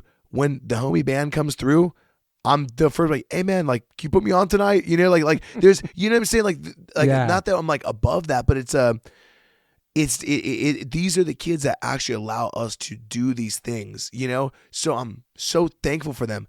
I think that here's my only thing that I think is my role is, if you're going to come in and come to the shows, is just to actually like, I don't know. I have a really hard time with like the celebritization of people, and that's what I'm like, yo, that to me is like, I don't want to say it's not hardcore, but I'm like, yo, man, like this is a part of this. Like I'm trying to. I mean, the whole point was that we're all equal, right? Yes. Like I'm on stage singing. Maybe I'm singing at a festival in Europe, and then all of a sudden I'm at the merch booth. My wife's selling merch. We're hanging out, saying hi to people. We're not above anybody just because we're on a stage. We're just hardcore kids. Yeah. So celebritizing someone that they're above me, or like they're this more important, or they're more famous. That's really not part of the hardcore. That's what made hardcore special. I wasn't in some arena rock band you never get to meet, or never get to see at the merch booth, or never get to talk to or shake his hand. 100%. That's you're just you, and you're fucking hanging out the shows. Yeah, that's the one part that I don't necessarily love. That I'm kind of just like, yo, like, dude, it makes me at least feel kind of funny sometimes, because I'm just like, oh, dude, like I don't know how to make it. Makes me feel a little funny where I'm like, no, dude, this is just a regular like we're playing shows and we're just playing music. We're doing this together. I'm not some figure, and I don't really want to be treated like some celebritized person. You may not think that of yourself, but to other people, you could be the first hardcore band they ever got into, the first record they ever bought, and your lyrics connected them in some way, changed their life, saved their life. You know what I'm saying? When you make the music for yourself personally, but once you put it into the world, it doesn't belong to you anymore, and affects people in different ways. And so they look at you like somebody. Like for me, Max, you're talking too loud. For me, it's like Kevin Seconds, Ian Mackay, Milo. For me, I never met them until later on in life. Before there was internet, I used to send postcards to people, and you look up to these people, put them on this pedestal. Then you meet them like, fuck, this is normal ass people like me. Yeah. But they wrote these songs and impacted my life so incredibly that I don't know, just changed me as a person. Yeah, no, I mean, this is the thing. You're absolutely right, man. It's funny. You don't have to be comfortable with it and feel weird. Like, yo, bro, I'm just a person. I feel the same way. Do some times people come up to me, the nervous to ask for a phone. Like, yo, I'm just a normal ass fucking goofball. See, okay, that makes me feel better, because dude, sometimes I get I'm like, dude, am I doing something that's making people feel like it's anything other than what this is? Like, dude, so many times probably like, dude, the Green's got one little bathroom. It's kind of gross. I'm going to tear up the hotel, the lobby, the Gen Pop lobby bathroom, because there's 10 stalls. I'm like, yeah. Kids walk out. I got a pack of dude wipes in my hand. Like, bro, I'm like, dude, I just took a shit, dude. I swear I'm not different than me and you. For We're sure. the same, dude. You want to get a pig? I've been caught shitting in CB's bathroom with no doors in the stall. Dude, that's you know what I'm saying? Yeah, I'm like, bro, you don't got, just come over here. There's no weird shit. But I feel like we're the same because sometimes I am an emotional person. Sometimes I get in my head and thinking like, not that I don't deserve to be what I'm doing for 30 years in this band or what I put out into the world. Like sometimes like, have I really done anything with my life? Why do people care? Like sometimes like, why do people care? Do you know what I'm saying? Like, why does that matter? Then you realize it's like, okay, it matters to other people. It may not matter to you. It may not think that you've done anything with your life or made these records or songs. And sometimes you just get harsh on yourself. I don't know. Not imposter syndrome, but also almost just like, I don't know. Sometimes I just feel like people don't care. And then when you go out into the world and go to a show, if people come up to you and talk to you about whatever you've been up to or you're doing or your podcast, whatever, you're like, oh shit, people actually listen. No, I mean, dude, and you're absolutely right. I think that like, I'm gonna shut the door. Keep talking. Oh, you're good. Yeah, I feel like, okay, so like a run where we're on right now, at least when I think of gatekeeping, like right now we're playing sold out Hollywood Palladium. I think it's 3,000 cap. So, yeah, more than that. Is it 30, whatever it is? So for me, I'm like, dude, it's 4,000. You can't gatekeep that. It's like No. they've already the gate's been broken down. You know what I mean? So I think when I think of like gatekeeping, that probably applies more like, you're rocking like the like, I don't know, supply and demand in Long Beach here. Yeah. You know, for example, like even 1720 is already like pretty big, but still, smaller. But like, you know what I mean? Like a local show, like there's a spot in San Jose called like Open. Just a spot that does like just floor show stuff. That's where I feel like the gatekeeping thing starts. And my thought there, dude, whoever's having the most fun, whoever is there and just truly enjoying themselves the most, they won, and whether totally. If it's the kid that is his first time and he's got like fucking goofy style and whatever, I'm like, yo, you rock. Those are the kids I do feel like I go out of my way just to be like, that was sick, dude. Yo, like, and they're like, dude, I love this band. And like, not that I'm an old head, but that's my place. Like, dude, if you like this, yo, check this out. You will probably love this band, dude. Totally. Like, and kind of put them on like, so I'm definitely not like, I know there's a lot of people like, this fucking guy, he's got bad style, fucking dummy, whatever. I'm like, dude, he's a kid, dude. We all got bad style. Yeah. Everyone's got to figure out their. Since when does style matter in the heart cuisine? Who cares? You know what I'm saying? It's like, he's here, he's dancing, dude. They're winning. They're truly winning, dude. Like, so yeah, there's like I used to live across the street from a high school, and it was just like hilarious. But there's like one of the little kids I'd see at shows, like sometimes I see him after school, be walking the dog, I'm like, yo, what up, dude? And I forget what he was talking about, but he was like, yo, like, I want like I love like Chicano hardcore. I'm like a Chicano kid. And like I want to do a band and maybe do some songs in Spanish. I'm like, yo, check it out. So I'm like, yo, dude, have you ever checked out Minority Unit or Rotting Out? And he's like, I've never heard of them. I'm like, yo, check that out. Check out Soul Search. These might just like be up your lane, dude. Like a week later, he's like, bro, I'm obsessed. I'm like, dude. That's so cool. I'm like, dude, did my job as the old head, like putting on old head. Yeah, dude, the middle-aged head. Yeah, you know what I mean, like. But what you're saying about Palladium, like that has nothing to do with gatekeeping. It's like I never understood the sellout thing, right? It's like, okay, I get it. Like this, I saw this band in the basement, New Jersey, to 5 people. I saw them first. They're my shit, and all of a sudden they become bigger and bigger, and all of a sudden you feel like you don't have any ownership anymore. But you saw them first, right? So they're your band, and then it becomes big. All of a sudden they're like doing this full time. Maybe they're on the radio, but like, wouldn't you want the band you love so much to have the most success? Wouldn't you want Drain to be doing this as long as they can do it? If you love this band, believe in the lyrics, love going to their shows, you'd want them to do this for a career as long as they could. Yeah. And the more people come is the more people you can. Even if people come tonight, never seen you for the first time, I'm sure every night you're playing to new kids at some point, right? You're turning them on to your band and your message. You know what I'm saying? That's what it's about, dude. Dude, it's not about preaching to the converted at every show. Yeah, man. Do you know what I'm saying? Like 100%, man. The other night we did that show with Tara Off Day in Portland, and I was like, dude, so many kids that came out, guys my age, they were like, dude, do you remember the first time you guys played in Portland, this basement show? It was I'm like, yeah. And like, dude, we were the opening. We also played with you. And I didn't say opening band. We were. That's fucking sick. Yeah. And I'm like, dude, it's so cool to see how much far you come. Yeah. And like, dude, and you're still out here. You're watching this. You're watching the opening band tonight in the crowd. I'm like, well, I want to see it. I'm checking it out. You know what I mean? Like, yeah. And that's what it's about, though, man. Yeah. That makes me really happy because for sometimes people, you start winning, and whether it's, like that, like they feel like they're losing ownership of it. Oh, sure. Some people just generally don't want to see you win. They don't. There's a lot of haters out there, and some that can be your friends, dude. Yeah, exactly. It's sad. And for as many of those, when you do meet, like, there's also so many people that are just like, dude, I'm just so stoked on everything you guys have been able to accomplish. That to me, I'm like, God, dude, it makes me feel so good because so proud of you. Yeah. I forget. Sometimes I even forget. I'm like, oh my God, yeah, I guess you're right. That last time we played here, I remember asking out in the crowd, like, can anyone like let us stay at your house? It's like snowing. We can't get a hotel. It's like you kind of forget all those things that you used to do, and it's like, damn, dude, we have really worked our asses off, man. Man. And it's cool that people are like so stoked to see us continue to win. And I think as part of that, it's like, dude, I think the fact that we haven't like lost sight of what's important, who we are, that's like the really cool thing, man. That's the most important part, is being yourself through the whole thing. Yeah, dude, it's so. And people see that, they see the realness, they connect to that. Yeah, dude, we try to, whatever, we be that change you want to see. Like the last headliner tour we did.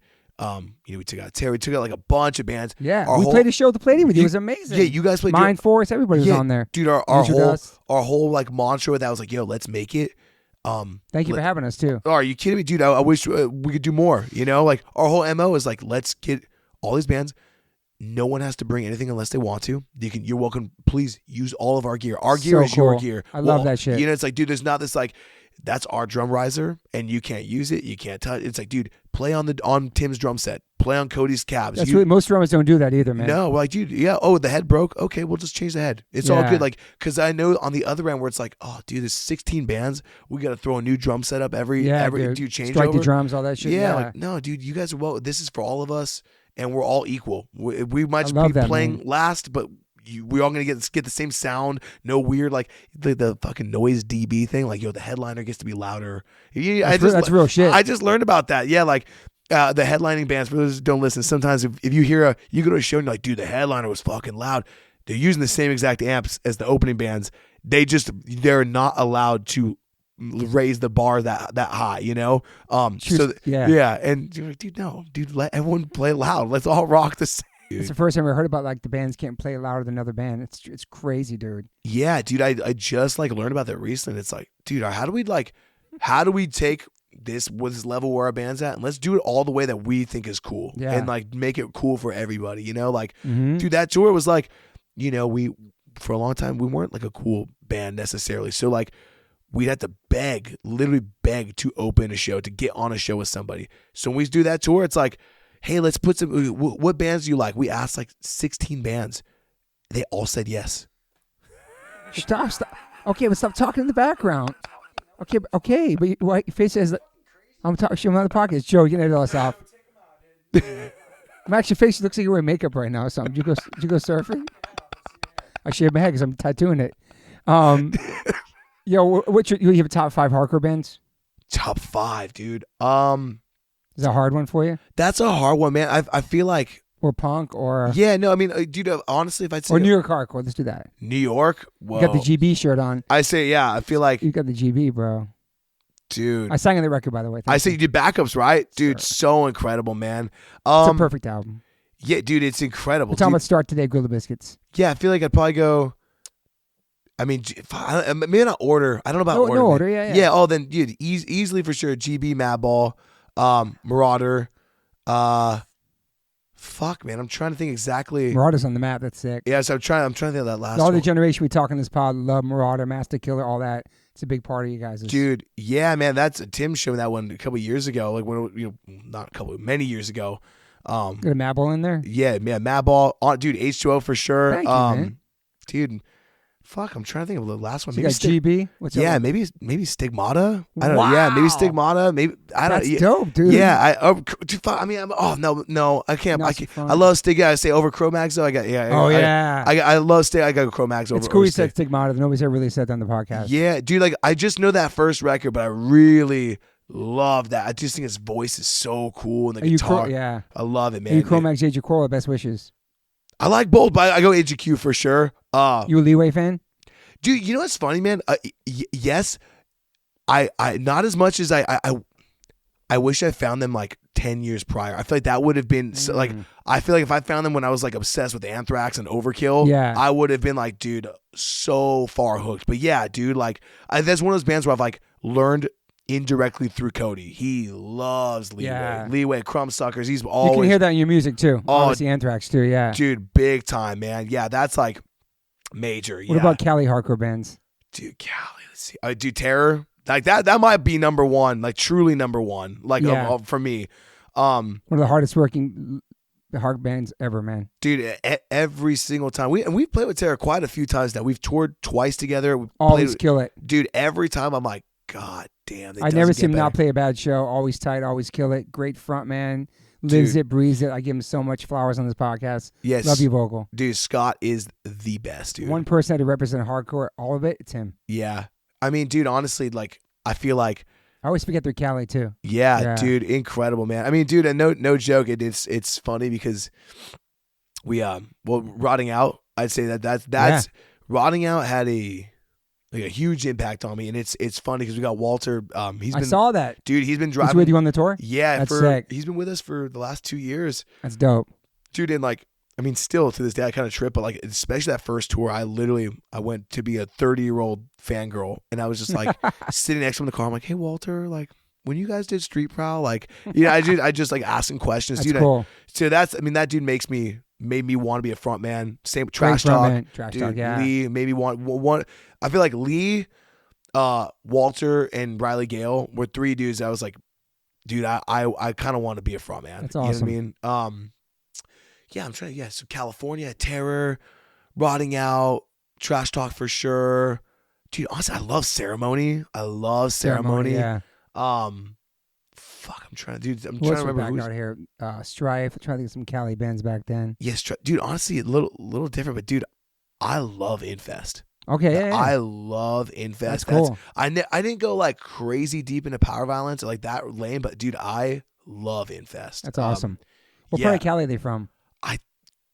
Dude, I don't even know, to be honest. I know that like one of the dudes lives in or is from Bakersfield. Oh, okay. But I don't know where. Maybe OC or something. I don't even know. Yeah. Shout out to Infest. Yeah, dude, Infest rocks, man. Yeah. Those are your tops. Dude, yeah. If I had to say, I probably missed like 100, and I'm just like it's all blanking. good. But yeah, I appreciate you being here, like on tour. I know you work your voice, and now you're doing warm ups, and it's just like. It's so great catching up with you, man. This has been really fun talking to you again. I love having you here, man. Dude, literally any chance to come to the Morse compound, I'm there, dude. I was like, I mean it, like so stoked that we were able to, you guys were down to have me, and I'm like, dude, damn, like load in another venue and like do like sit through like a couple other sound checks or come hang with Toby. No, yeah, dude. I'm coming through. Well, I want to catch up because I'm loving all the songs you guys are dropping. I'm excited for the record. Like.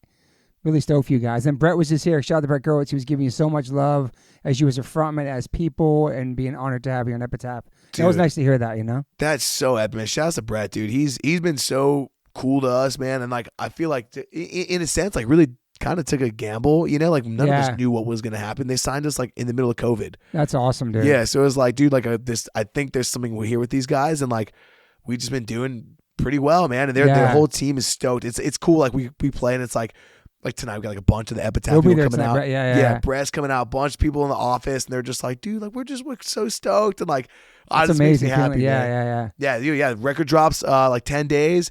November 7th. Yeah, dude. I think this would come out after that, right? No, I'm gonna drop before that, bro. Before? You. Okay, bumping, somebody's getting bumped. Yeah, fuck. You know, I was standing here. Yeah, we're doing a little release party at Epitaph office. Okay. Yeah, we're probably not gonna announce that publicly. It's not open to the public. No, it is. Oh, it is. Okay, we're gonna do it like. So that'll probably be announced this week because this will come out on Monday, and then the record was out a couple days from now. So sometime in between. Yeah. Pay attention. He's gonna go drop some information, right? Yeah, dude. Right on Sunset, just a full on party. I was just like, yo, like.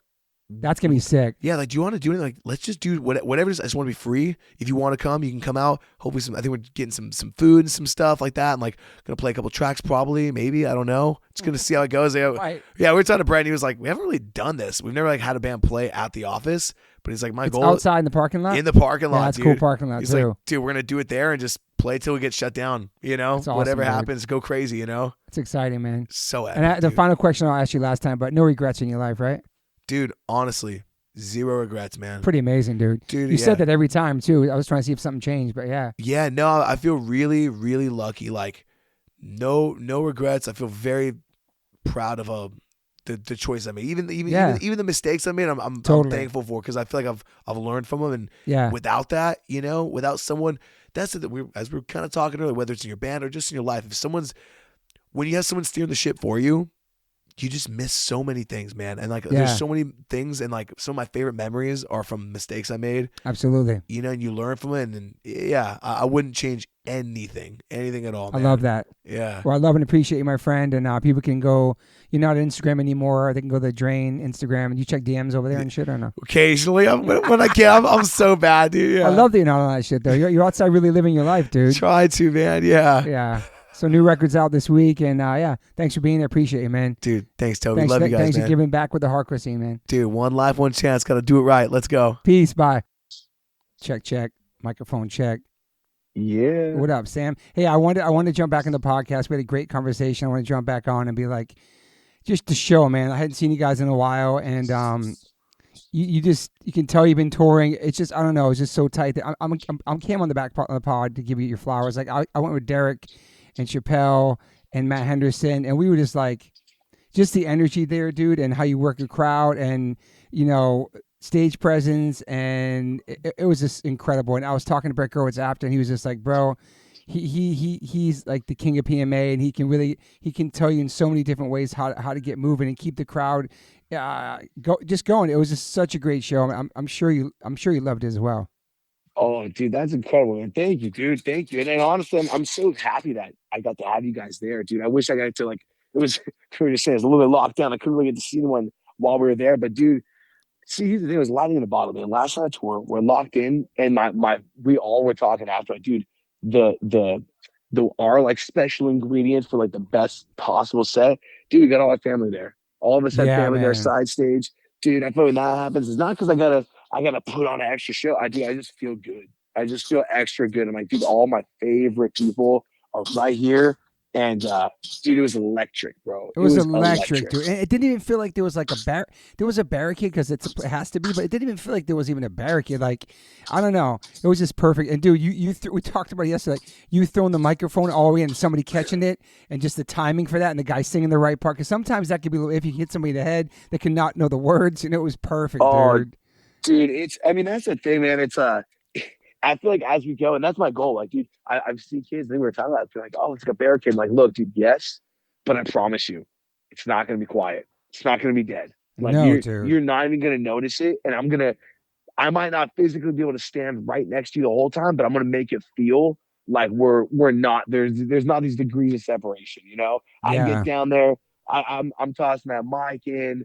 I try to do whatever I can to like interact, but that's like half the game is like just I'm people watching. I'm like singing words, jumping, trying not to fall over, but I'm also just reading. I'm like, okay, like, yo, I see this dude right here in that yellow shirt or whatever. I love it, seems dude. to know all the words. I got to make sure he gets his chance to get the mic. I'm gonna give it to everybody, 100%. I was walking through the crowd and early in the night, I saw your parents there. They're so amazing. It was just great seeing them, and then also just like knowing how much my son loves you and looks up to you guys, and how he was dancing the whole night. And then there was one point for the listeners right now, Sam said everybody dressed up in Halloween costume, whatever you dressed up in, come to the front. I want 100 of you to come. And at one point, every single person's coming in costumes flying over the barricade. And I saw Max up there too. It was sick, dude. I like looking through, guys, see Max on top of the crowd, just like singing all the words. And dude, it makes my heart so happy, man. Because I think I don't know, just to see like that line where it's like, sometimes like, oh, it's just like a friend, who's just putting on like, no, there's a friend who genuinely loves what we're making, Yeah, and bro. like, it's so cool, man. I feel so lucky that we get to, it's, all the big cities, man, especially where you got your real, special people to you. And I get to look at them like, dude, got to kill with you before the show, got to hang out with my family, get dinner, and then play killer set. Like, dude, God, what a great way to end the longest tour we've ever been on, and just, and pretty much, dude, play that show, and 5 hours later, I'm back in my driveway. Yeah, what time did you get home? What time did you get home that day? Dude, yeah, we pulled it about that. Is there somebody? 6 a.m., is there somebody digging cement behind you? It sounds like dude, you hear that? Yeah, let me readjust one sec. Hell yeah, a little better. Yeah, it's so bad. Yeah, what time did you get home that night? Yeah, so we left late about 1 a.m. We pulled in at like 6:45 a.m. Here in Santa Cruz. I literally just woke up to Tim and Ted, like, yo, dude, we're on your street. I'm like, all right, cool. Like, woke up. All right, let's start unloading this whole backline, merch, everything, you know. And honestly, we just brought it all in my little garage. And I just closed the door. I was like, I'll figure this out in a couple Did you days. I don't want did you end up sleeping all day? Dude, you know what? I tried to stay up. I made it till like noon, and then I just Whoa. kept falling asleep. Kept falling asleep, dude. Even now, it's weird how your body, like, I don't know what the right word to say is, but it's almost like your body knows sometimes, like, Yeah, that it's like you're over. meant. Yeah. Yeah, you know, like even now, like I feel like I was like the last little bit there, kind of fighting, like getting under the weather, you know. I'm like, dude. Totally. And then I feel like I got home, and now I'm like, oh, dude, my body was like, dude, okay, we're made it. We can really we can let ourselves, you know, get sick or just be sleepy and be tired, like, and just take some time. So I've just been kind of chilling. I don't know. I feel like I got home. I was so stoked to be home. I've been just like, it's only been 2 days, but yeah, just like immediately like broke out the running shoes with my wife. Just been running every day and just trying to like, Hell just, I yeah. don't know.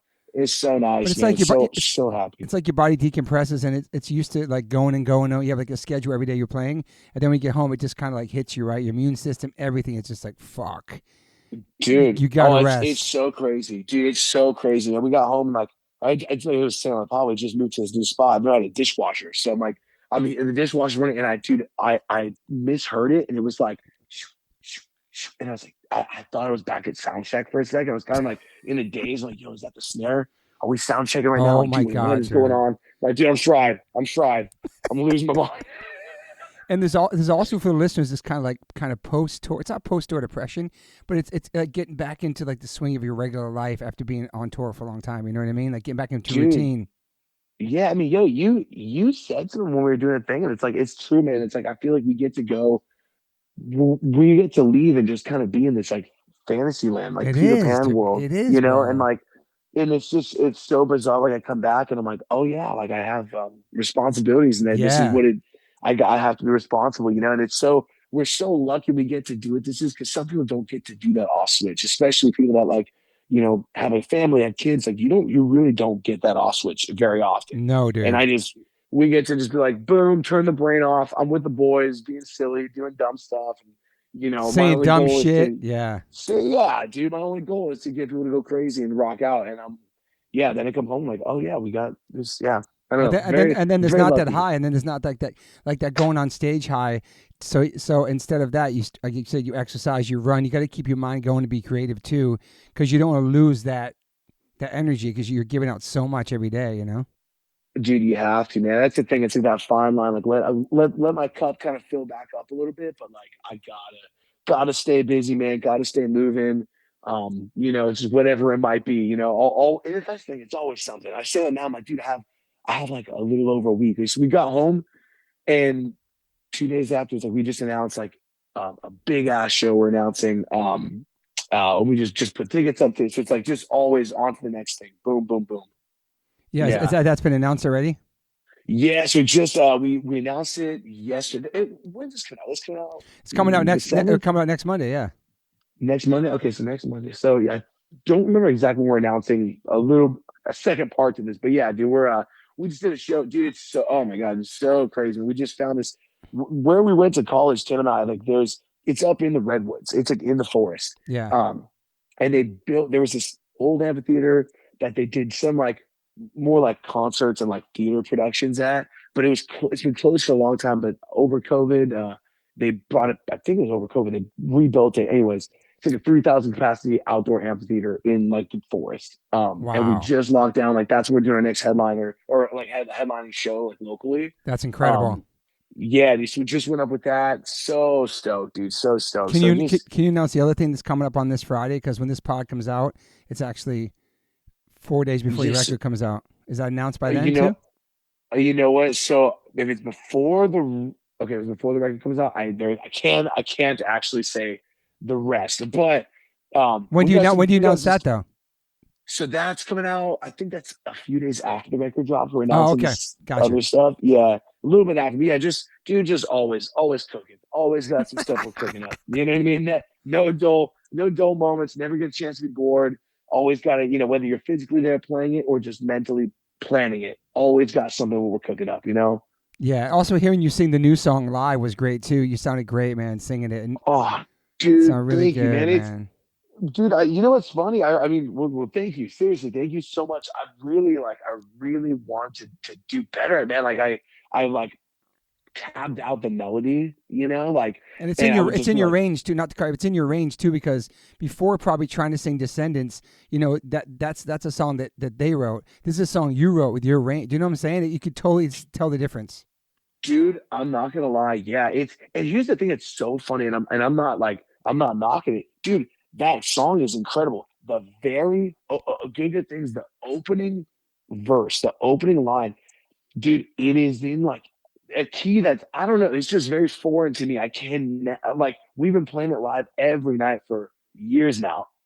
I still every day I'm like, am I gonna get this today? Because Where it's is like, I know a place. Yeah, yeah, yeah. It's like kind of monotone, right? And then dude. it goes up. Even Yeah. them, even when I listen to them, it's like like when they do it, it's like a little different. I'm listening to like live videos, new ones, old ones, and like, oh, they even like it's kind of it's in a very strange little spot. So it was really cool to write a It's song almost like like he's yo, this. talking in that song. Yeah, dude, it is, and it's really fun. I remember when we were recording it, like the dude, the producer Taylor Young, we're recording with, he was like, dude, I think they recorded this thing like in a like not in key.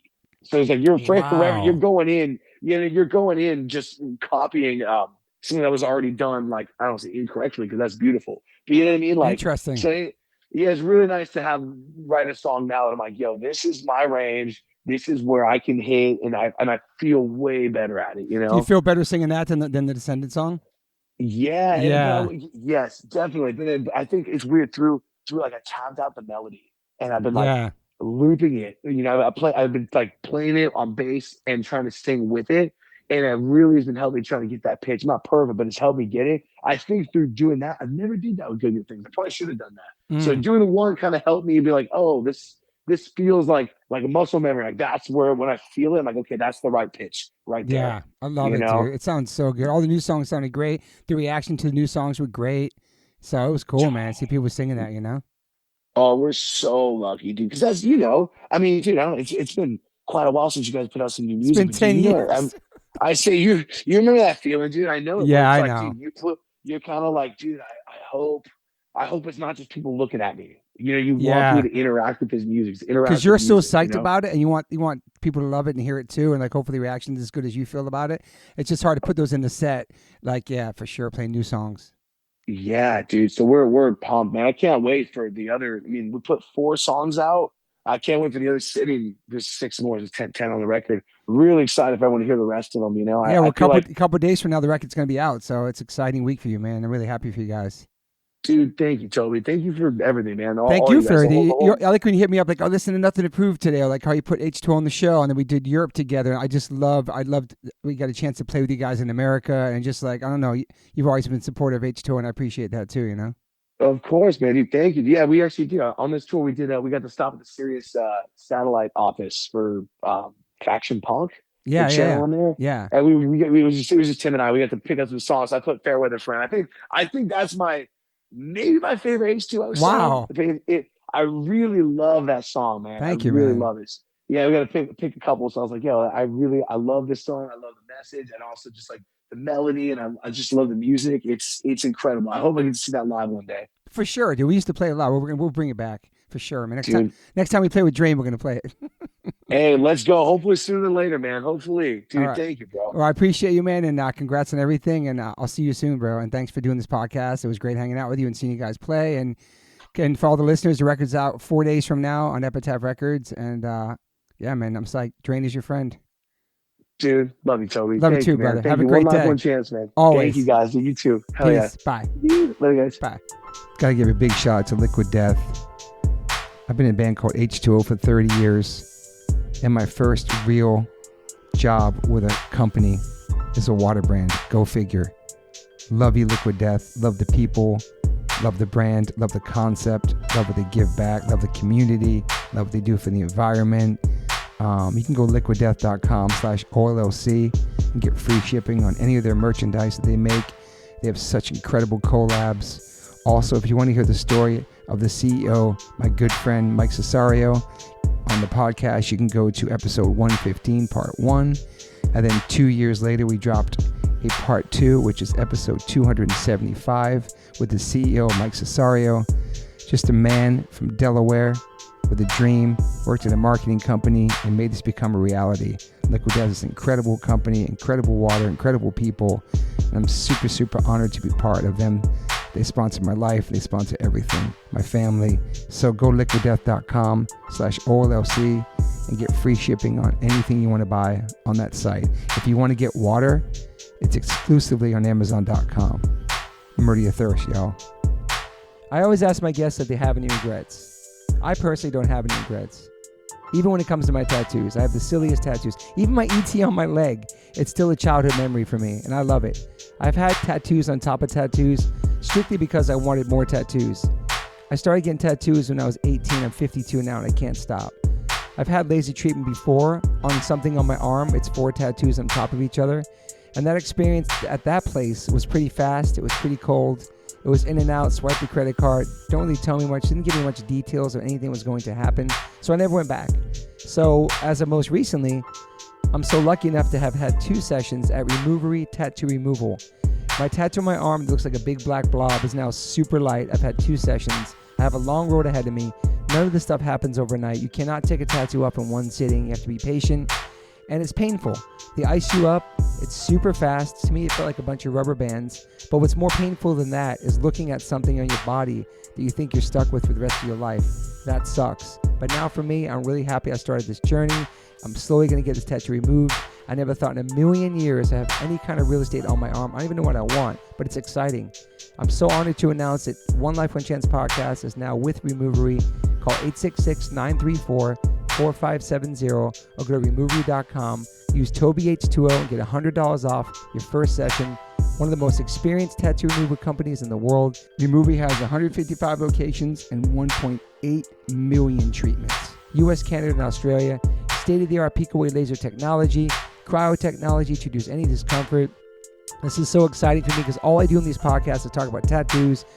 From day one, if you've been listening to this podcast, we talk about tattoos, talk about getting removed, talk about getting covered up. So this is such a perfect fit for me. Definitely check out One Life, One Chance podcast, episode 281. I have Carmen Brody, Mike McTurnan, and Dustin Ortle from Removery. And this is over a 2-hour conversation. People had submitted questions. It's an incredible conversation breaking down the do's, the don'ts, the fears, process, the results, everything you could imagine about getting a tattoo removed. It's all in this podcast. It's an incredible episode. I appreciate them all coming out for it. So check that out if you want to learn more about Removery and what it's like to get a tattoo removed. Once again, go to removery.com or call 866-934-4570. Use my code TobyH20 and get $100 off. These guys are located everywhere. Try it out. I have a lot of friends who are sober, a lot of friends who are straight edge, a lot of my friends who are going through it.